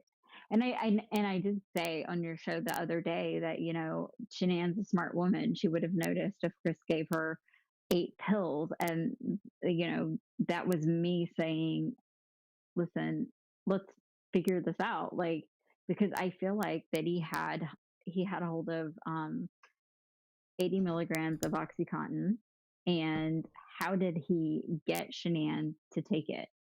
Like, that was me saying, how? Help me figure out how, not me like insinuating that Shanann was, you know, dumb enough to take 8 pills, because that was me saying she wasn't. She was not. She was a smart woman. She wouldn't have just taken 8 pills and said, yeah, this seems like the normal dose, if that makes any sense. Oh, totally makes sense. Okay. Right. Exactly. Yes, it totally makes sense. So are you done with the oxy? Because we can move on. I have some notes here from chapter 4. Well, the first thing was, and I don't know if Jamie's still here, but she states in the book that Jamie and Shanann had an issue 1 week before their wedding. And I don't think we've ever, I know you've told me about, I don't think we've ever really talked about the wedding. Only the, you know, the reasons why maybe they didn't go. We've kind of bounced back and forth. But as far as this 1 week before, like, she really specified it was 1 week before. So was that, do you know anything about that? I know Jamie said, I'm here. But I didn't know if that was true or not. No, just like if something had happened a week before, like she stated. Because again, she doesn't say where she's getting this information from. She just states Jamie and Shanann had an issue 1 week before the wedding. Well, who said that she had an issue? What was the issue? And who did this come from? Oh gosh, I just, you know, God, I always hate talking about this.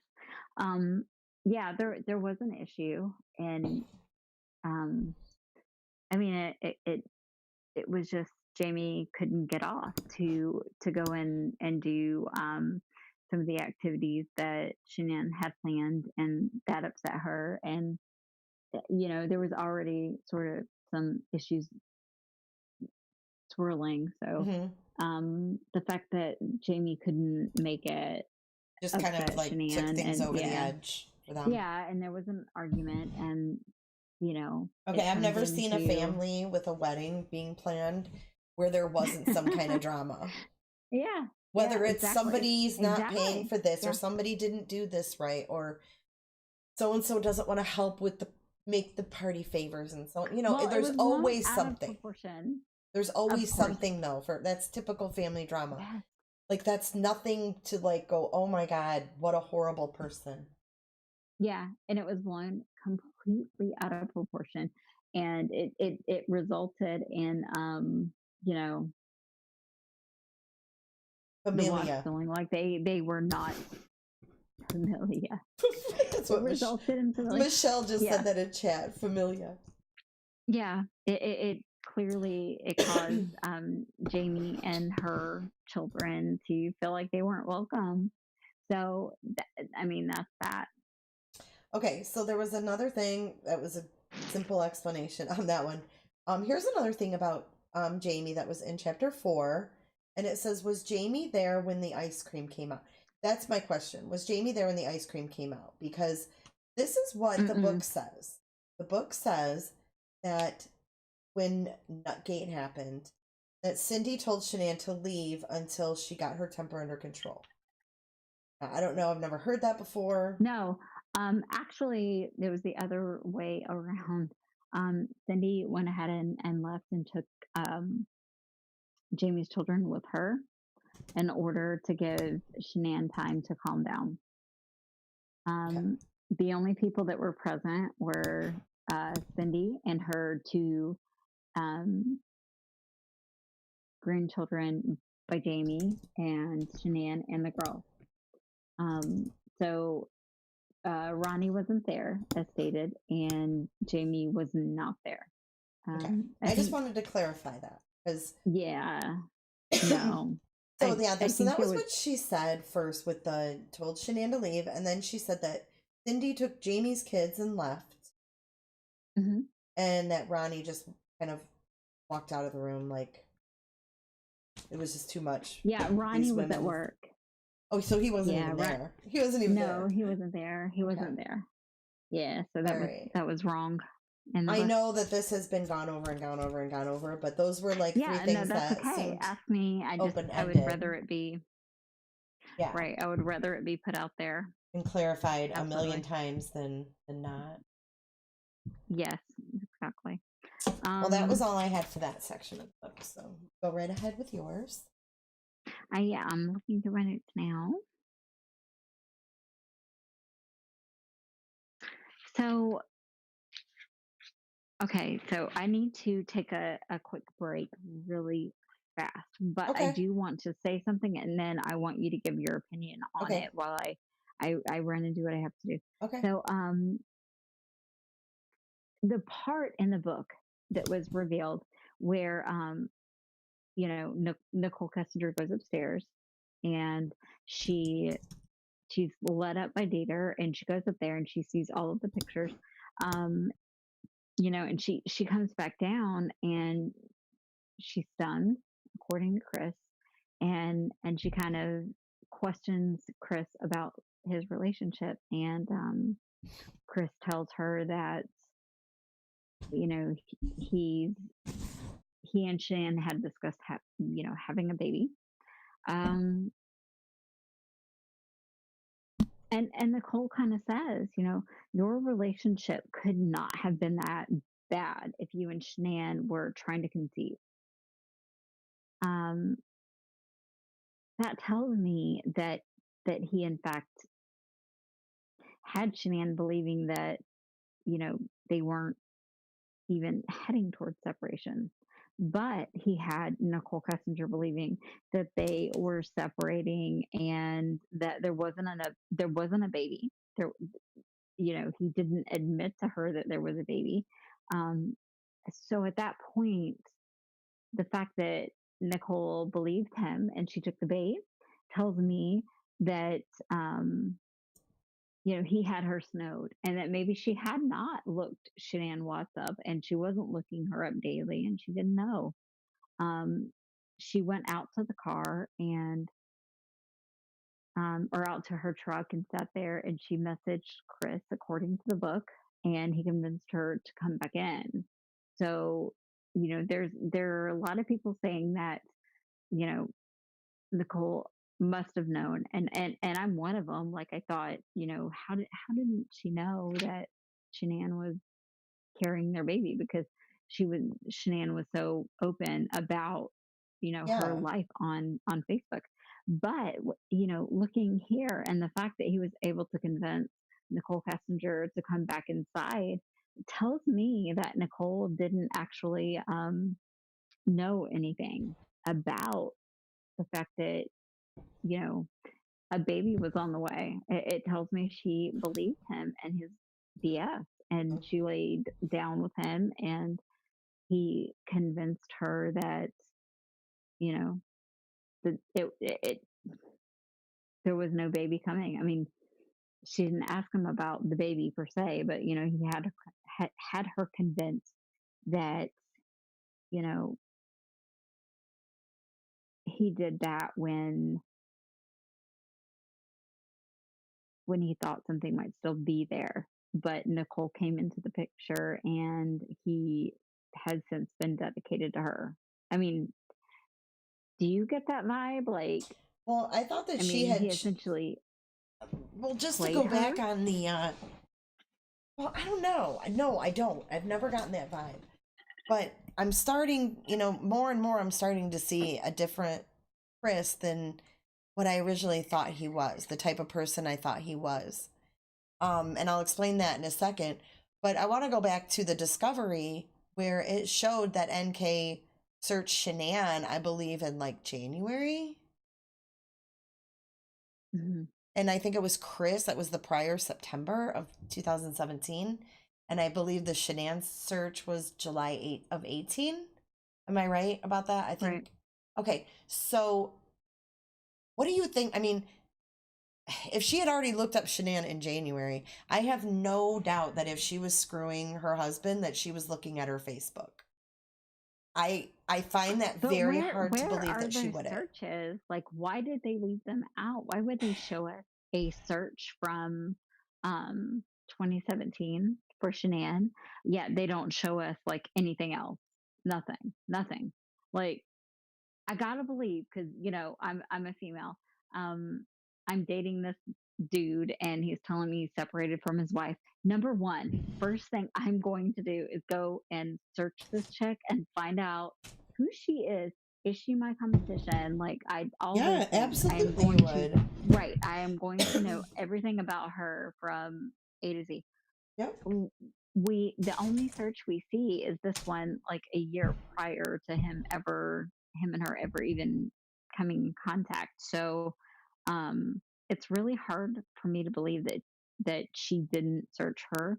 But why didn't they include it in the discovery? Why wasn't that important enough to include in the discovery? Right. Right. So yeah. So I feel like that either information is left out and we can't sort of know the truth. Is there more in the discovery?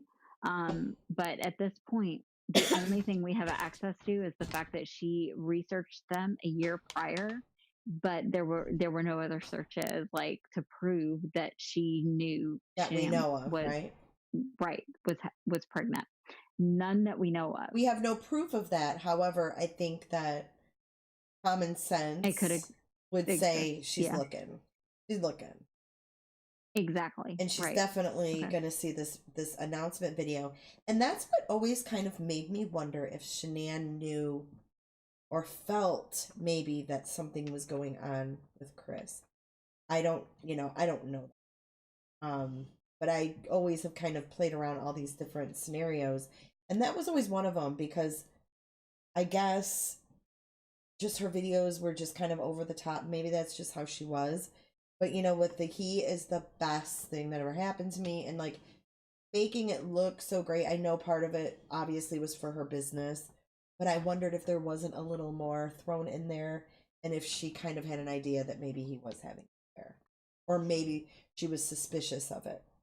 Something was going Yeah, on, something absolutely different. possible. Because she made that video, and then what was the other one? Oh, the pregnancy announcement. Right. And I thought, if you think your husband's screwing around, you get knocked up. What a better way to let the mistress know, look. Or if you suspected it, even, to announce this pregnancy on a live. Right. I don't know. It's just something that had crossed my mind before. I don't know. That's just one of my many theories that have crossed my brain over the past year. No. And I think so give me a few minutes to go take a quick break. I have something I have to do. But can you check the chat Yeah, absolutely. about this whole conversation because, you know, the whole conversation about Nicole Kestner, that's fascinating for people. And I honestly, I've looked into it a lot, and it would be cool to see if you can get some feedback from the chat Yeah. as to questions or anything that we've said regarding her. Yeah, I'm going to Nicole scroll back up Kestner. now. Go do what you have to do. Yeah. Okay. I'll be right back. Okay, guys. no problem. Okay, so let me scroll back up here and see. I see the Glairer is saying that this is why he's single, because you women are scary. Dude, so are you guys. You guys can be just as scary, if not a little more sometimes. Connie says, yeah, Chris Watts was pitching Thrive Hard at work in August 17. I think he caught her interest. Listen to Anthony Brown interview. Interesting. I've never heard that. I never heard that he was pushing Thrive Hard at work. Where did you hear that, Connie? I see some are still talking about the Oxy. Why do you think she Googled Ronnie? Nicole? I didn't know that Nicole Googled Ronnie. Thank you, Shell. I wasn't sure that. I don't remember reading that. Tell me more about that. They both guilty. Go back to beginning. Read the work emails. NK made a comment that she's wanting to build a beautiful life with someone like the life Chris had. Yep, she sure did. Yeah, so back to those searches that say 2017 and 2018, where Nicole searched Chris and Shanann. I did hear that it was a typo. I think somebody from the DA's office or the court had made that statement to somebody. But the DA, I thought, went and said on record that it was not a typo. Yes, please give some likes. Hit the thumbs up. Let's see. Maybe looking for an address where Chris was going to be, Nicolette. I have watched Live Abuse Free. I like her videos too. I haven't watched all of them though, Alana. But I do like her videos on the Watts case. Katja says maybe CW is trying to pitch Shannon Watts' business to NK when they first met. That could be, I guess. So she Googled Ronnie Nicolette. I can't remember the date, but it was in mid-August. It's in the Discovery. I'll have to ask Mel about that. What did she Google? I mean, did she just put in Ronnie Watts, or did she Google something specific?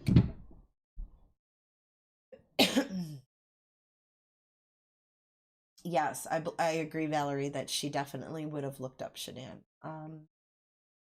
Cheryl T, Auntie Cheryl, in all her wisdom, says, there is no one that can convince me that she didn't know. Just be she is a woman doesn't mean she's a good person and not a piece of crap, Mel. Cheryl T's throwing your feminism back at you, Mel. No, I'm going to have her address that too.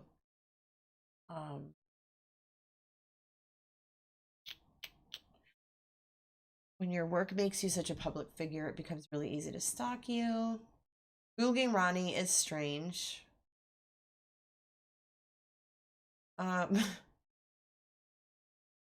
I've always wondered why Chris Watts' teeth look so fake. Can his family explain? Are they dentures? In court, it appeared as if he had no teeth. It did? Cinnamon Hot. I didn't notice that he looked like he had no teeth. Jamie, if you're here, can you confirm, did Chris have dentures? He has a nice grill, but I didn't think they looked like dentures. Was she Googling wedding dresses for herself or a friend? Good point. Thank you, Kimberly, for being here. Kimberly, if you guys want to follow another true crime channel, go find Kimberly in chat. Actually, you know what, Kimberly? I'm going to put up the link to your channel so that everybody can find you. Kimberly actually did a synopsis of the book as well, which I went around and listened to a lot of these today just to hear some different opinions and things like that. And I think she did a really good job. Well, thanks for being here, Kimberly. Here is the link to Kimberly's channel. Subscribe.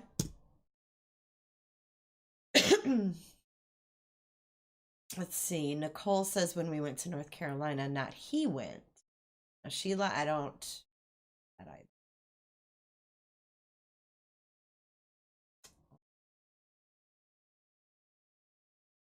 Did you hear the author of the book in an interview that she thinks NK was in the closet when the police searched, and you can hear her laugh? I never saw this footage where you can hear a laugh. I remember the footage where you can hear a laugh, but I don't think NK was in the closet.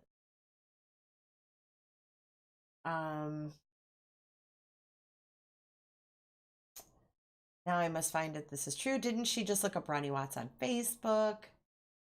I mean, I never heard that. Yeah, I like Kimberly too. You're welcome. You're welcome.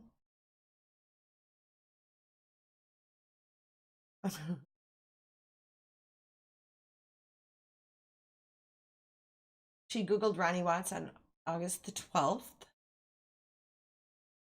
Ooh, Mel says, tell her to sit tight on my feminism. Cheryl T and Mellow Harsher are going to go toe to toe.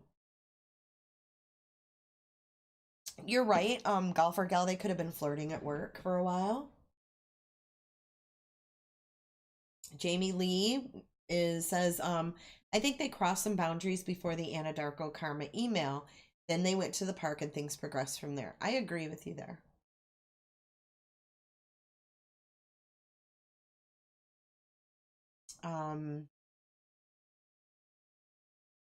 Mel will be back in 2 minutes. And then we will finish up the last couple chapters of this book. Have you guys all read it by now? Or could you get through it? I had a tough time.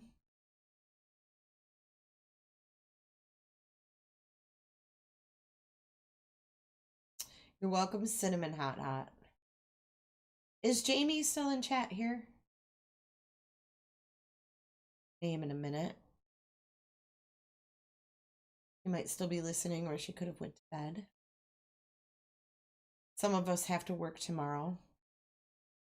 You know, and the hypocritical says that she likes to slam me and say I'm on disability, and I'm not on disability, just FYI. I always thought it was funny she said that. Okay, so Jamie,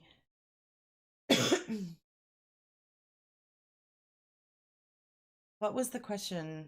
I'll scroll back up.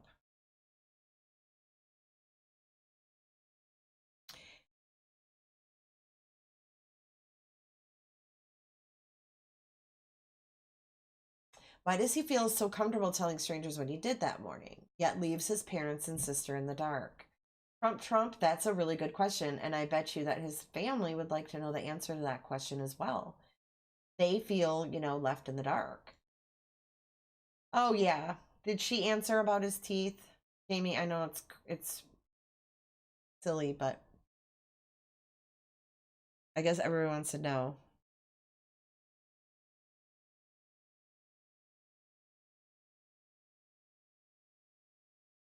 There is a lot of contradictions, a lot. It's just a stupid question. I'm not trying to be saying we care about his teeth, just somebody asked. And we're kind of just passing time until Mel gets back here. I mean, I try not to be too super serious. I mean, this book is kind of not super serious itself. The part that I really don't like, and if you guys have read it, I don't like how there's no, she doesn't say where she got the info that she's relaying. That bothers me. Yeah, I'd be willing to bet that Chris was really dramatizing that whole thing with Shanann and Ronnie because his dad was supposed to be sacred to him when he went with NK on Saturday.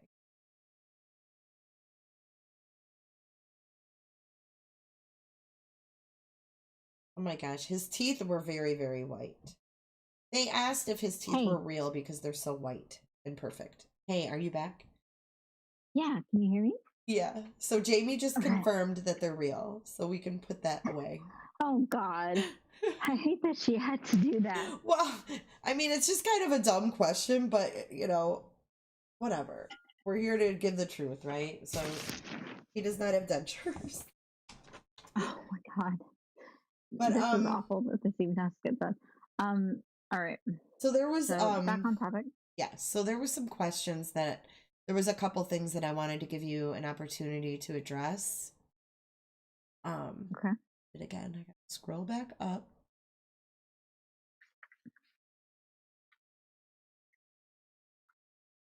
Okay, so I don't remember that she Googled Ronnie. That I don't remember from the Right. discovery, but it was in there apparently, right? I mean, we're all kind of, confused as to how it's possible that she Googled Ronnie at that point or that Shanann at the point. So we can't answer that. None of us can answer that. So, one of the things I heard said on that channel was that Chris was temporarily insane that morning or oppressed by a dark spirit, Mm-hmm. which is, I mean, it depends on what you believe, but I just feel like we're bouncing excuses and motives, and we're not getting the quotation answers that we were told we were going to get. Just more confusion, honestly, in that book, right? It's just there Yes. I aren't think it left you answers. with more It's questions than nothing but answers, for sure. for me it did, and honestly, like from what I knew at that point, like reading the book just left me confused and wanting more answers, and that's that. Um,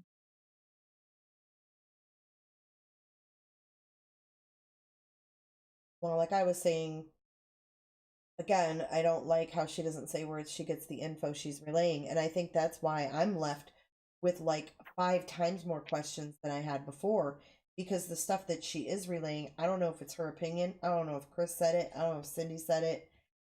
That to me just completely, I didn't enjoy reading it at all because of that.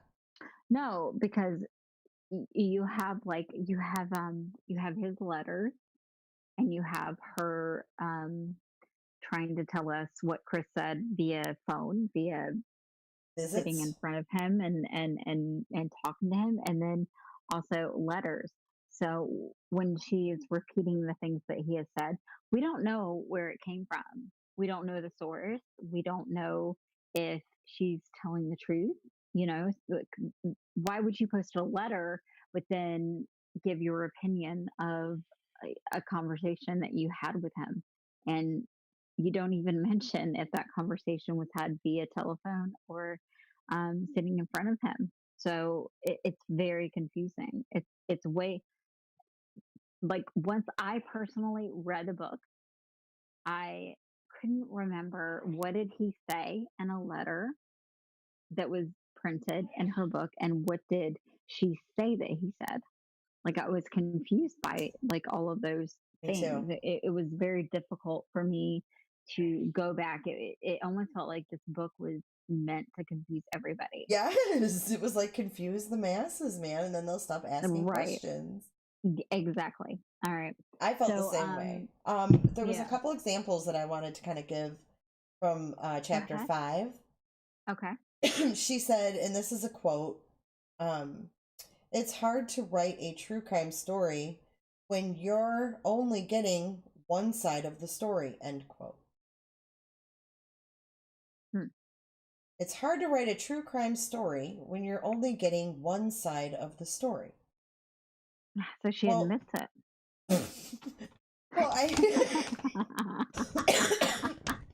that's what I was wondering. Like, what does she mean by that? Because she doesn't really elaborate anymore. But I thought that was an interesting quote.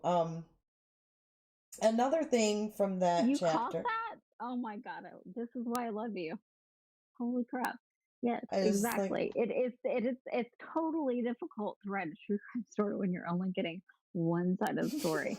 And the problem with that is that most true crime authors actually don't get one side of the story. They get many sides, sort of like, and I would parlay into the whole like subject of Kathleen and her writing her book. Um, Hmm.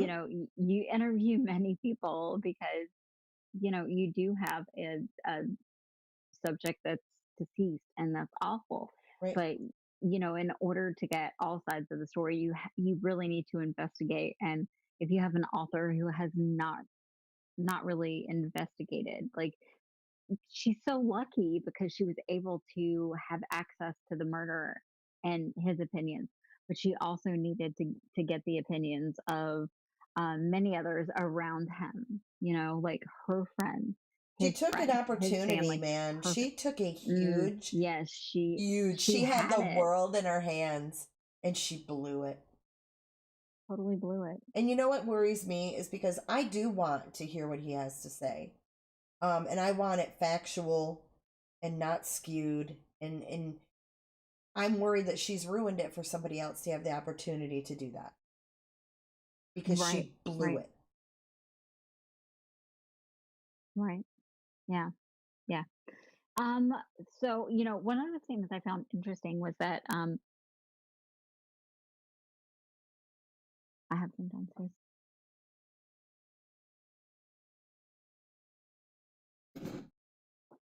1 second, sorry.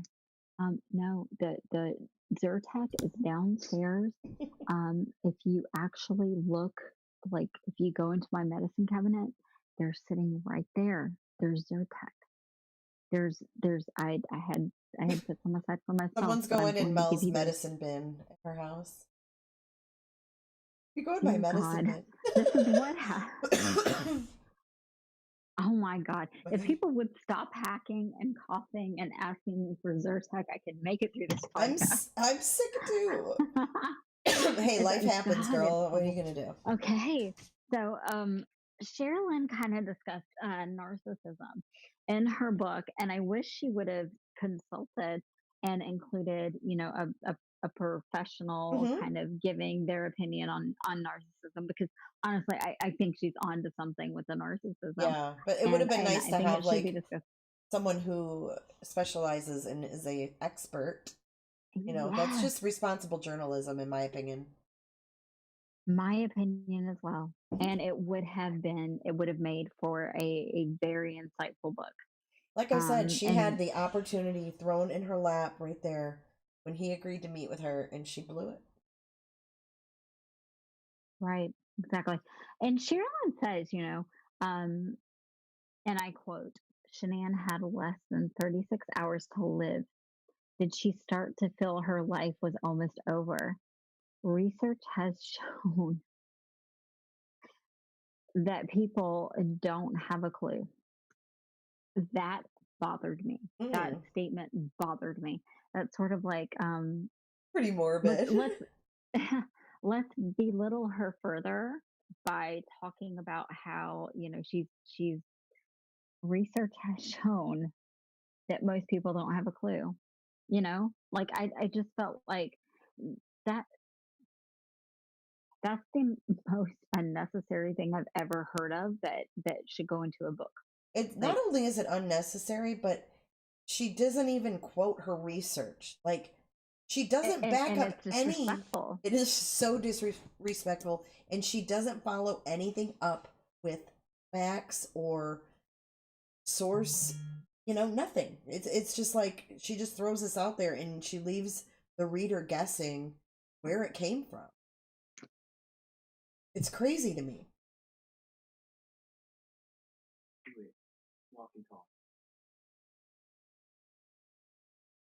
Oh gosh. And then we go on down to there were a lot of excuses about his, you know, anger at being emasculated. Mhm. And, you know, Chris as the murderer, she brings up that he was emasculated, and she does this several times, within her book, about how he was emasculated within his marriage. I'm interested to know, like, what do other people think about that? Did anyone else who read the book pick up on the fact that he was that she pointed out several times that Shanann emasculated him, and that feels to me like victim blaming. Mhm. I don't know if that's just me, Well, it kind of backs or up the fact that our texts weren't altered that we showed, because she says in there as well that she basically tells Jamie, he says, it was a Shanann basically, and we can get right. that across in a kind way or whatever it was she said. And it didn't come across in a kind way. It was very abrasive, honestly. That was one of the things that bothered me, that it seemed to be pretty blatant that she was saying that um, he was emasculated. And then, what went hand in hand for me was the fact that she had discussed, and this is one of the things that's really, really hard for me to say, is that her sharing the detail about Shanann relieving herself. That was unnecessary, and I won't elaborate on it. I will say that I'm repulsed by it, and I'm repulsed by the fact that she would bring that up. Well, of all the details that she could have shared with us, that's pretty much one we really didn't need. I thought it was. There was another thing that I wanted to say about the emasculated comment, which left me wondering, did Chris say emasculated, or is that Cato's words? Is that a word that Chris would have used? I don't know. But I thought that was an interesting kind of come away question with that.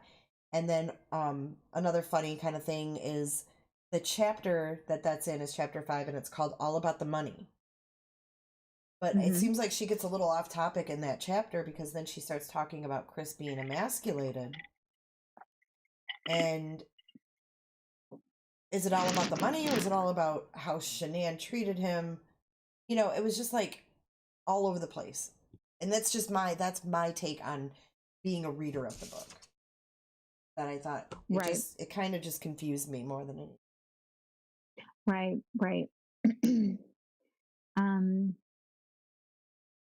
Here's something that really caught my attention, and it's a quote within the book, where she says that Chris said, I guess I put them in the tanks to make sure this time they didn't get up. I'm not going to elaborate on this, because I don't think that it needs to be elaborated on. I think that if we take this quote within the book and we really think about it, it will Can you tell read us a that lot. quote again? I guess I put them in the tanks to make sure this time they didn't get up. And I don't know if anybody noticed this or really picked up on this. But if you didn't, and I'm honestly, I'm not willing to discuss this right now, except to say, read this quote, go to this point, read this quote, and number one,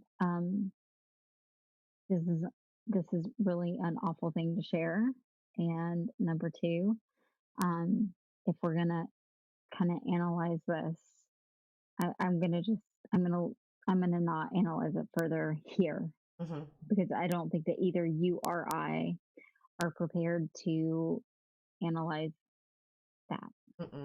Right? No. Having read it to you, you're sickened, right? Yeah, because I am too, and I know you're exactly like me. It's not something that we want to talk about further. So, moving on. Sherilyn actually also, after this, brings up the fact that Nicole Kessinger had Chris look up the lyrics to Battery. And I'll have to say that, this was always one of the things that made me question Nicole Kessinger, because, why on earth would why would she have him look up those lyrics? And if you've ever looked them up, you know what I'm talking about. But what if, you know, what if Chris lied about that? What if that's another one of his many lies and Nicole never asked him to look up those lyrics, you know?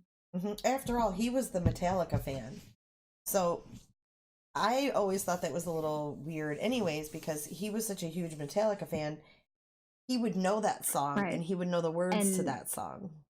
and Nicole would have had to have asked him to look up those lyrics at that exact moment as he was pulling off from the site. Like that would be a total coincidence. On top But of the fact that, you know, I mean, my husband is into lots of different music, and if he asked me to, you know, I don't know. I don't see myself ever investing so much into the music that he's into that I would coincidentally ask him to look up those lyrics after committing a crime like that. Like, I just don't, the legitimacy is just not there for me. Um, well, was that in the discovery or not? Because I've seen conflicting comments in the chat, and I don't remember if it was an actual text that was shown, no, or no, where there did we was find that never a out? text shown. From the Um, confession? So when the FBI went back in February, that was when he actually said that Nicole had asked him what those lyrics meant and that he had looked them up for her. Um, that would be like really coincidental. And I don't think it lines up so much with what had happened. Like Okay. there's no proof that she asked him to look those lyrics up. Okay, So that's what I wanted to I'm clarify, because it was not in mhm. the discovery as a text message. No. So there's no proof that she did. Okay. There's only proof that he said that she did, and in February. So, you know, I almost feel like maybe he looked it up and wanted her to read them, because he would could have totally been know. Yeah, because he would totally smart. know that. I like Metallica, and I've listened to Metallica since the 80s, and I know that song. I know what album it's on, Master of Puppets. I know that song. So with him being a huge Metallica fan, he definitely knew that song. One of their more Right. popular older songs. All right. So here's a oh, dropped my phone. Here's a little tidbit of information that nobody knows, and since you're listening here, I'm gonna go ahead and tell you. You're not gonna have to like pay us in Patreon to get this. We're just gonna go ahead and tell you it now. Chris said that he never said that Nicole was into dark things. He said that Sherilyn had actually, you know, kind of pushed that narrative onto him. Um, he says that Sherilyn said, he says that Sherilyn said that she saw a picture of Nicole Kessinger's like friends and that she said that they looked dark, but that he never met her friends. So Sherilyn says that she saw a picture of Nicole Kessinger's friends and she said they looked dark. And she told Chris that. But he never met her friends. So he was unaware of anything they were involved in. Interesting.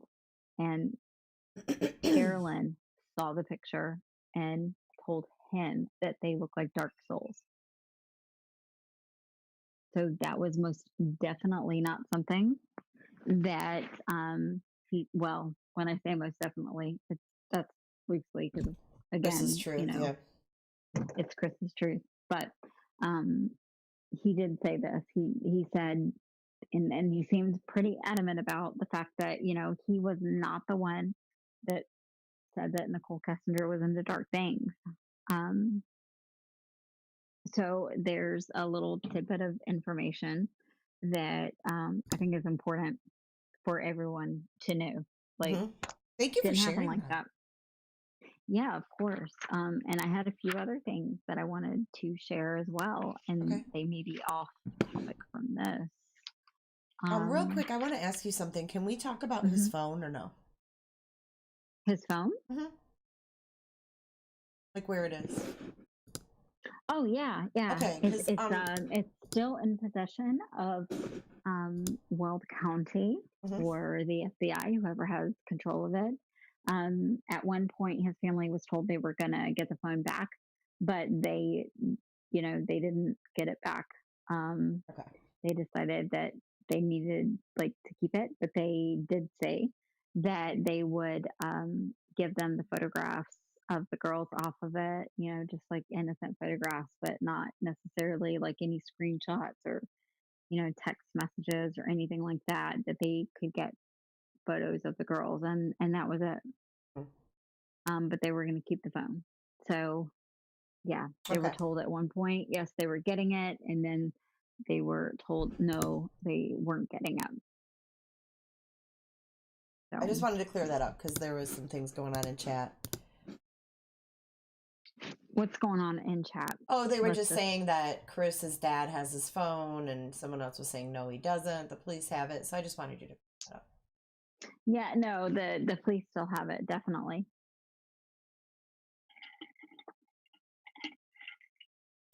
Okay, Cato so said her first interview with the hypocritical that she never used YouTube or Facebook. So as all of her info was straight from him and the discovery. And we know that's not true either.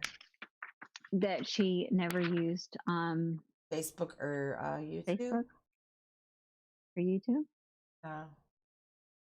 I mean, I feel like she had said that she could pull up, anything she needed from the Discovery or YouTube. Didn't She she sure say is on those? YouTube a lot these days. Yeah, she sure Jinx Michelle. Michelle just said the same thing. is. So she Love is that, Michelle. releasing some things from what I'm hearing in chat too, that she's saying that there's more that wasn't in the book, but she's only going to release them in Hypocritical's Patreon. I did hear that. Honestly, I heard that not long before we went on. And I gotta tell you, I was really floored by that. I really kind of thought, okay, so if you're not brave enough to say it in front of the larger audience, but you're just gonna say it in front of this little teeny tiny I don't get it. I don't get it. There's why, something girl? up. Why? There's something definitely up between the two of them. If you can't say it in front of everybody else, I mean, this is not easy. Going on YouTube is not something that's within my comfort zone. And I've done it multiple times. I've done it because I love my friends and I'm going to stick up for them. But let me tell you something, it's not easy. It's not easy for somebody to go on YouTube and tell their truth. But when you go on YouTube and you're not comfortable enough to tell your truth to the point you can only tell it to people who are, On your paying side, customers. kissing your ass. Yeah. Yes, paying customers, kissing your butt. You got some problems, guys. Mhm. There's some problems. And There I are some want to issues make a that comparison real quick, Mel. The fact that do Jamie's it. in chat answering questions right now. I love it. Completely. I'm madly in love with the fact that my girl feels comfortable enough here Me to too. speak to you guys. I'm I'm so proud of her absolutely for doing I'm that. so proud of her too. And I I'm know really she like can hear honored me that she can do because it I'm here. on live. But let me tell you, like the fact that she's in there doing that means a lot to me because my girl has been through hell and she deserves to have a little bit of a voice. And it doesn't always have to be mine. She said, I'm trying. I can't keep up. LOL. You're doing really, really, really well, Jamie. Jamie is Chris's sister. She is. Sheila Farrell Aw. said, Jamie gives Cindy a hug from me. Good. Yeah, Jamie's a so class glad. act, and she's been through hell. Both families have been through hell. Aw, I love all the love she's getting. I'm trying to go see it because I want to see it when my Oh, do you girl's want in me to there. take I your like it. wrench away so you can't see them, Jamie? I will if you Aw, want. I I just wanted appreciate you to have some control. If there was She something said, you didn't like, yeah, with her wrench, she can see all the I know, bad should I stuff. take it away? Oh, she said, I will Yes. survive. You want me to take it away? Yeah, take her wrench Okay. away. She doesn't need Like, to I see all know, that. I trust her when she says, I will survive. I She believe will. what she's saying. I just think she needs to maybe take my advice and just chill out over there Look with the at G wrench. Dog. He said, Jamie Lynn, we're praying for you and your family. That's so Welcome, good. Kimberly M. No, the panelist isn't Jamie. The panelist is Mel. Jamie's in chat. No, it's me. It's not Jamie. Yeah, you guys, if you're disrespectful to Jamie, you will be not even just timed out. You're going to be hidden. So it's like one Absolutely. shot, you're Especially out. at this point. Because we still have so much to go over. We haven't even, Yeah, so it's like the tip of the iceberg. And we can get back to this if you want to for a little bit. Because you know what I wanted to do? I wanted to talk about Kathleen's book. And I want to talk about Kathleen. yes, let's do that. So we're putting this baby to bed, right? This Cadle book. Yes. Because we're moving on to Cadle bigger, book. better, truthful things. And yeah, we can go more into the whole Cadle thing. I'll have plenty more to say. Trust me, because it's not done. everywhere. No, But I'm definitely going to not. give you the floor for a few minutes. I am going to actually stretch my legs for a minute while you talk about Kathleen. And I just want to ask you to start kind of from the beginning a little bit, because not everybody knows who Kathleen is. We have almost 600 people in here. Well, you know, I'm going to be sort of I'm going to be doing that from a place where I can give you my opinion on Kathleen and what I've seen from her personally. So yeah, let's go ahead and get that done. All right. So okay, so you go ahead. I'll be right back. Sure. All right. And there's a lot of people in here, so wrenches have my back. So Kathleen is amazing. She has absolutely captivated me. She has written about a lot of true crime involving violence against women, and she gets very, very close to the women that she writes about, the women who have been victimized. She gets super close. And she's extremely smart. She's written about the royal family. She's written about the Romanovs. She's written about lots of famous historical women. She tends to write about women, and that is something I love about her. You know, she came into our lives with her amazing ability to investigate. And what she actually did was she helped to kind of cut through the rumors and the speculation. And she entered the Watts' lives and basically helped them to decipher fact from fiction. They definitely seem to want to believe a lot of the illusions that were presented to them, a lot of the conspiracy theories that were presented to them. It wasn't helping, but she definitely entered their life and she helped them to see what was truth and what was, just kind of bullshit. And I really love her and appreciate her for the fact that she was able to do that. She was able to help them to see what was right and, what was being presented erroneously. So Kathleen also, she has a belief that Chris completely started, and nurtured the conflict between Cindy and Shanann. And I believe her. I believe that she's on to something when she says that. Um, and she believes that, and this is gonna rock some boats here, but Kathleen absolutely believes that Cindy is amazing, and as is Jamie, and she thinks that Cindy is an angel, who has been made into a devil. She's convinced that this, same idea applies to Shanann. She believes the same with Nicole Kessinger.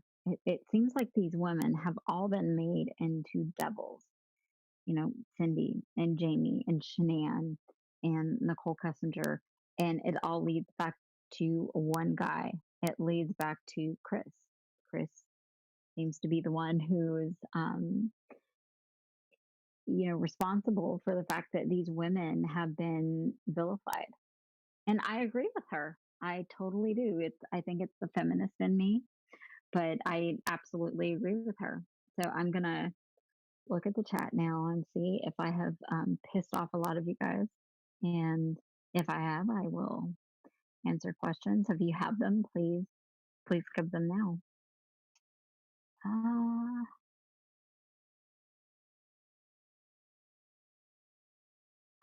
I hope that it didn't say all of that and nobody heard anything, because I don't understand how this works.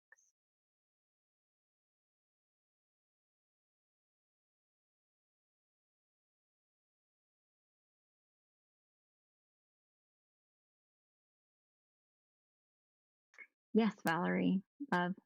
He should have told all of them to mend their differences and step up and help them all out. Absolutely. No, Rebecca Taylor. No, I never met her. I really wish I would have.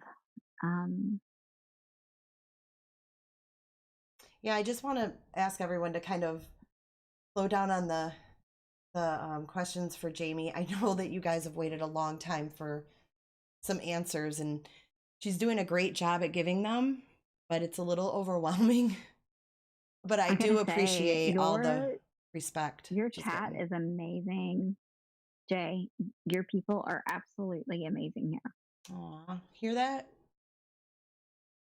Everybody shout out to all the mods really and understanding. Everyone here too that's chatting. They're being respectful, even if they don't agree. And that's what it's about. Thank you, Sheila. I don't know how you knew I wasn't feeling good, but maybe you said it the other night. Maybe. Yeah, it's been a rough road. It's been hard, but yeah, I appreciate it. Oh, True Helper said, Mel, I'm a happily married gent, but I sure do want to give you a big fat hug. Same to you, Jamie Lynn. That is so sweet. I know.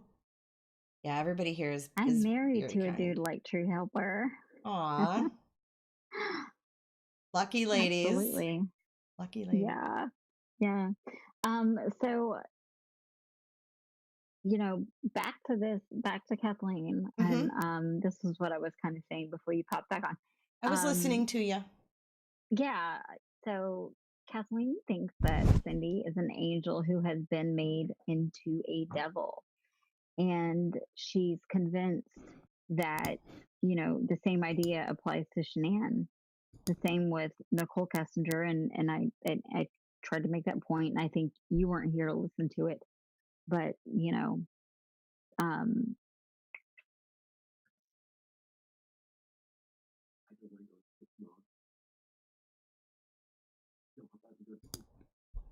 so I am looking at my notes here. Mel is Southern. That's why she has the slow, almost Southern way about her when she speaks. I'm the only Yankee in this bunch. All right. So basically, I think I made it through most of this before you walked away. But I was listening. I just wasn't at my mic. Right. So hold on just one. Uh-oh. You mean to mute yourself? Yeah. She did. Life happens when you have little kids and they're sick. Brandy, you're a Yankee? Me too. So is Anna. It's hard to hear her? I'll turn her up a little bit.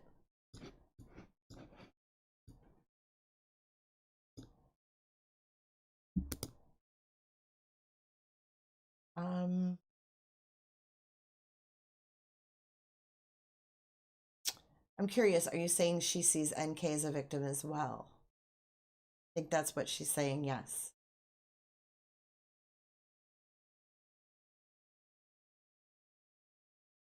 Okay, I turned her up, so when she comes back, Mel, if you're trying to come back, you are muted.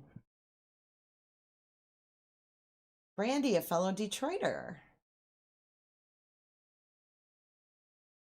Oh, Karina, thank you so much, sweetheart. Thank you. She said 1,000 thank yous. Jay, Mel, and Jamie Lynn.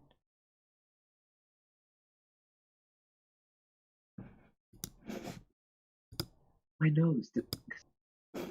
No, she's not crying. She's taking care of family business. Yeah, Detroit is Yankee. I don't understand why so many people want to blame his family. I don't really either, Anna. Hey, from Ann Arbor. I am up in Macomb County. There are 2 interviews that a psychoanalyst did on AD's YouTube page that explains what happened with Chris. I would highly recommend this video. Heather, the only problem that I have with AD is that he's lied so much that I don't think he is very reputable. I don't find his videos intriguing because I know he's made up so many things. So I don't pay attention to him anymore.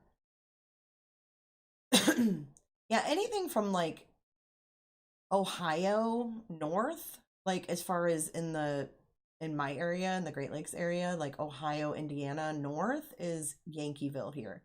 I consider Kentucky not Yankee. They're Southerners. Jay for Justice, what is Mel trained in? What do you mean trained in? Because Cindy's attacked Shanann so much. She really hasn't, no name. She really hasn't attacked her so much.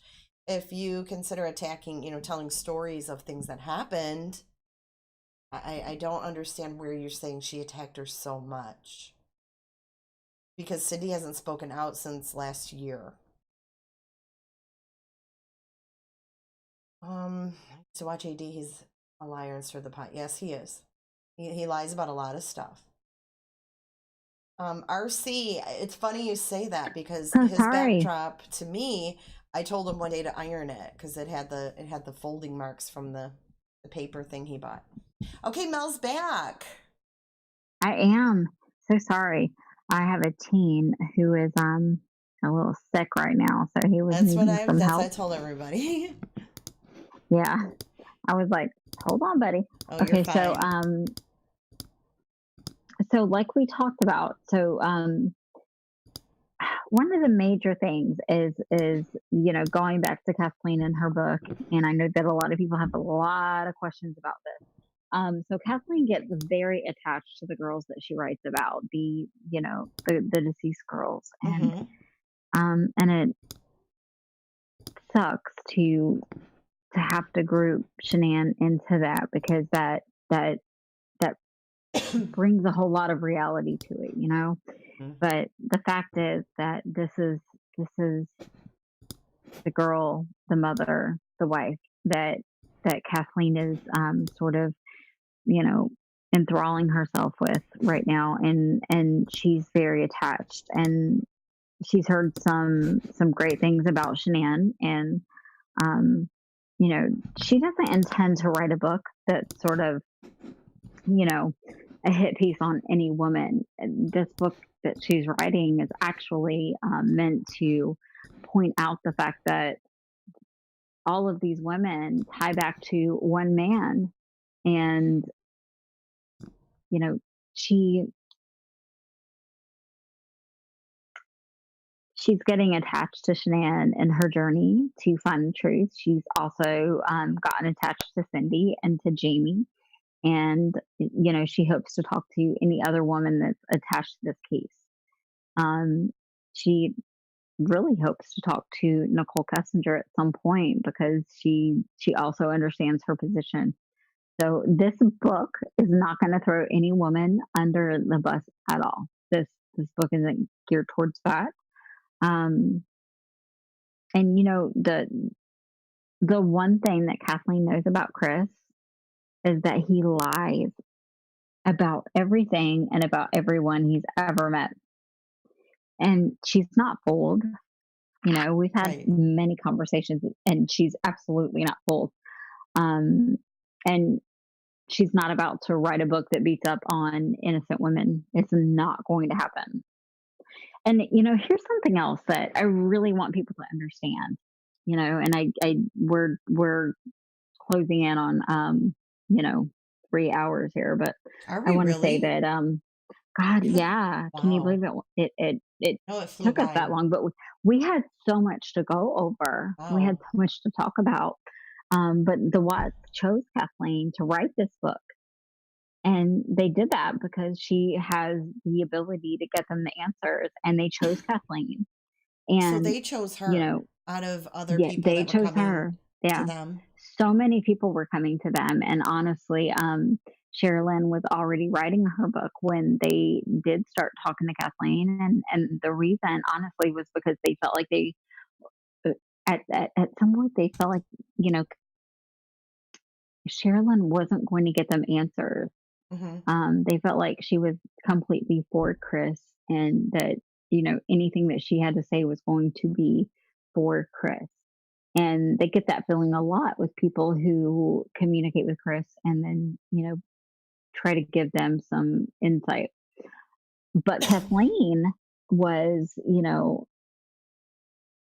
she came from a position where she believed that Chris was completely guilty, and she was exploring the fact that he was guilty, and she was really putting a lot of emphasis on the fact that it was him and him alone.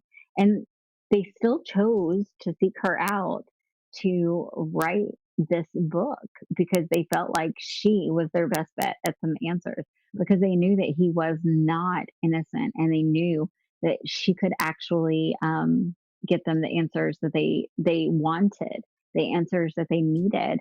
And you know, it would be different if they sought someone out who thought Chris was innocent and said, "Hey, help write a book." But they found her, who, she thinks that he is absolutely guilty, yet they still absolutely turn to her for answers.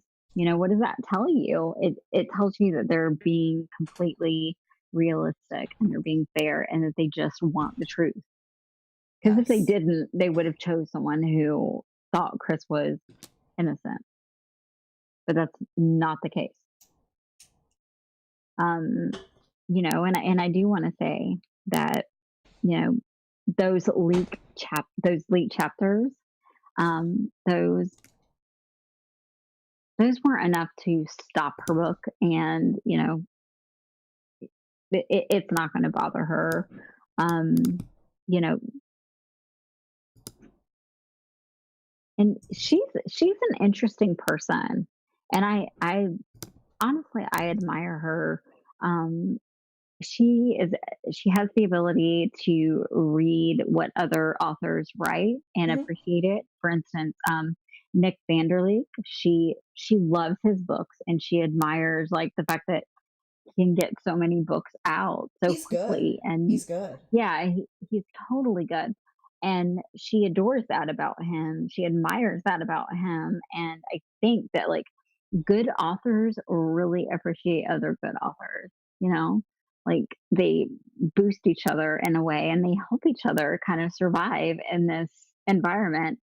And it's interesting that there seems to be a little bit of friction between, Cheryl and Cadle and Kathleen Houston, because Kathleen, I've noticed, is almost like mother hen to Nick. Like, I feel as though she supports him and she admires him. And whenever he does something great, whenever he releases a book, she applauds him.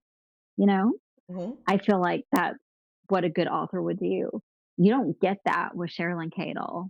Like, it really feels as if, this is my story. And, it doesn't matter that I've hurt the family, or that I've crushed them, or that I played them. It doesn't matter. Like, as long as I got the story out first, right?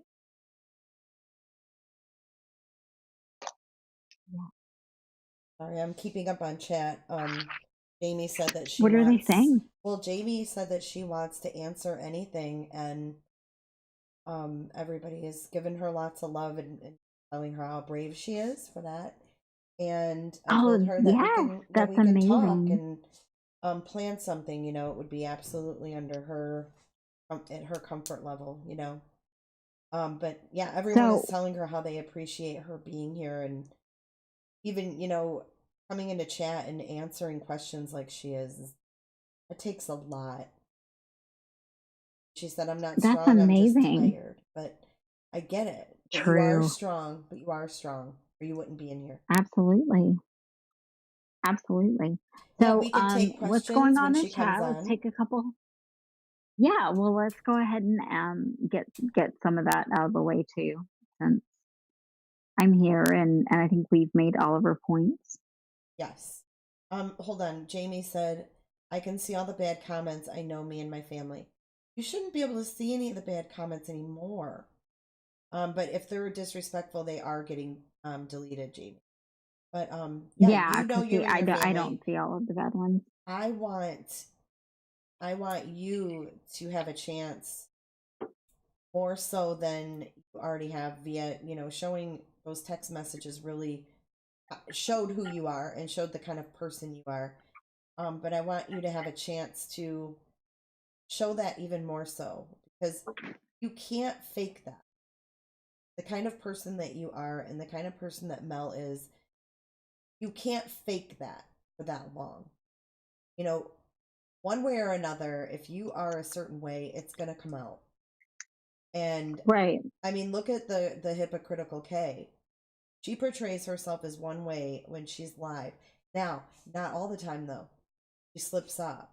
And I'll tell you that's why she writes out everything before she goes live, because she knows that she has no self-control over that. One thing will set her off. So she writes it and she sticks to what she's writing most. She isn't going on tirades. But we see someone who tries to portray themselves differently and then outs themselves.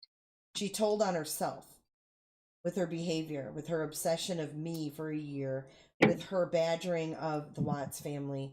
She told on herself and the kind of person she.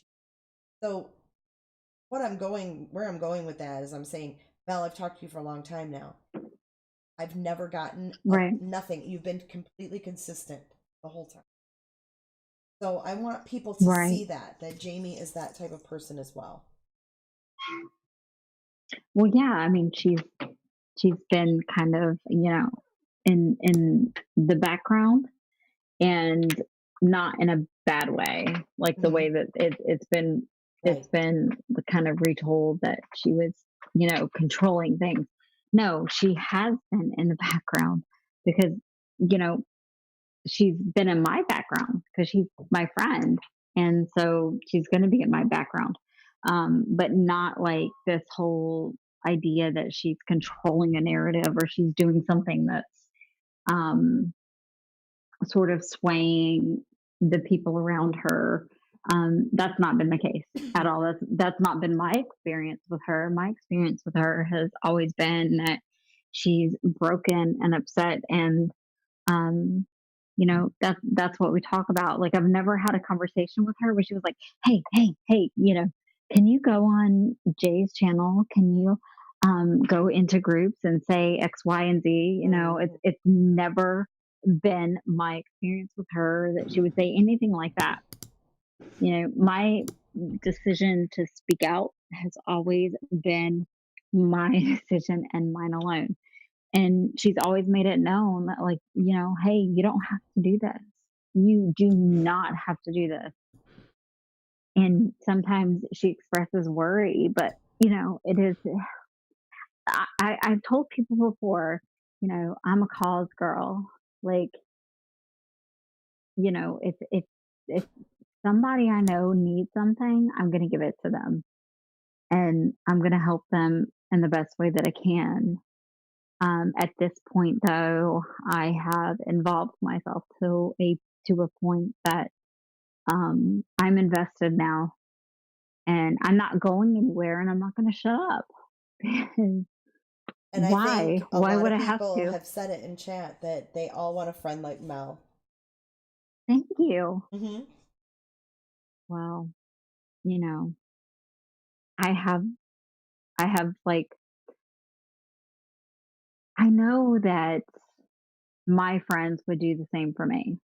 I know that 100%. That's I awesome that you mean, guys have that kind of friendship because you don't see yeah, it. You don't see that much anymore. You really don't. It's sad. You see so yeah. many people turning on each other and instead of building each other up and having others back. I mean, So my friends would do it for me. I love Most it. definitely. Love it. Most definitely. So I'm looking in chat. I wasn't looking a minute ago because I lied about that. That's a I'm good idea, looking Izzy. I will. when I said I was. Yes. Mel is very genuine. Um, why did Critical K turn on the Watts family? Um, I mean, it seemed like she sort of did that around the time that the whole HLN special went down. She wasn't in the loop about that. We didn't tell her, that we were going to go on HLN. She didn't know, so she was definitely surprised by it. Hmm. But at the same time, she had been speaking out on the Watts family behalf, but nobody had asked her to do that at that point. We broke away in March, so you know, anytime after that she spoke on the Watts behalf, it wasn't with their blessing. And honestly, any time before that she spoke out on their behalf, it really wasn't with their blessing. They shared their experiences, but they were sort of flabbergasted every time that it was um, put out there in sort of you know, a way that made them look like they were vicious, and they're not vicious people. So Well, I have yet to that talk to Cindy or Ron, so I can't speak on that. But Jamie is super sweet, and I just feel like those text messages just gave kind of insight to the kind of person she is. That's what I want people to right, and see I because that's sent what you've you shown me, you know? I sent you Cindy's text so that you have those. Yes. Okay, so And let them know what we're talking about here. So, okay, just like we had the text between Jamie and Sherilyn, I have text between Cindy and Sherilyn that I am going to show, and I may do that tomorrow. I may do that tomorrow night, unless okay. you want to. I don't know when you want to do the other. We're gonna do. What are we doing? A two-parter on Kathleen's book. Sherilyn's book. So we were gonna talk more about Kathleen's book. Yeah, no, I had actually. I think I've told you the most that I can tell you right now on Kathleen's book. Um, but if anybody wants to ask, I Oh, I thought thought there was earlier more. that there Okay, were, I didn't know you. yeah, there were, no, I think we had talked about the fact, I think we talked about everything that I really wanted to talk about regarding her book. Okay. But if anybody has any questions about the leaked chapters, Yeah. Oh, you know what? Someone did. Someone wanted to know yeah, because, how did they get leaked or who leaked them and why. mm, well, I have to tell you, um, the who, as far as who leaked them, I mean, it was somebody that, Jamie trusted, that forward, forwarded that onto Critical K. And so then Critical K actually leaked them. So they were shared. They were So, in shared other words, people were going, with Critical K. they were pretending to be Jamie's friend and then Hmm. turned on Hmm. her, is basically what happened. Exactly. Yet Yeah. again. Yet again. Hmm. And then they were actually leaked by Critical K. So that makes she's leaked two books now. Two books now. She's leaked Sherilyn Cadle's book, and Sherilyn continues to go on her channel and be her best buddy and her biggest fan. Yet she is the one that backstabbed her and leaked the book. So this is almost entertaining at this point that we're watching this go down. So as far as leaking Kathleen's book, that was done by, again, Critical K. And I mean, she did leak copyrighted material. And, you know, I mean, she could have received action if you know, if Kathleen wanted to. She's lucky for right now, to tell you that. Uh-huh. She should not push her luck. So yeah, so as far as that goes. Now, I do want people to understand that the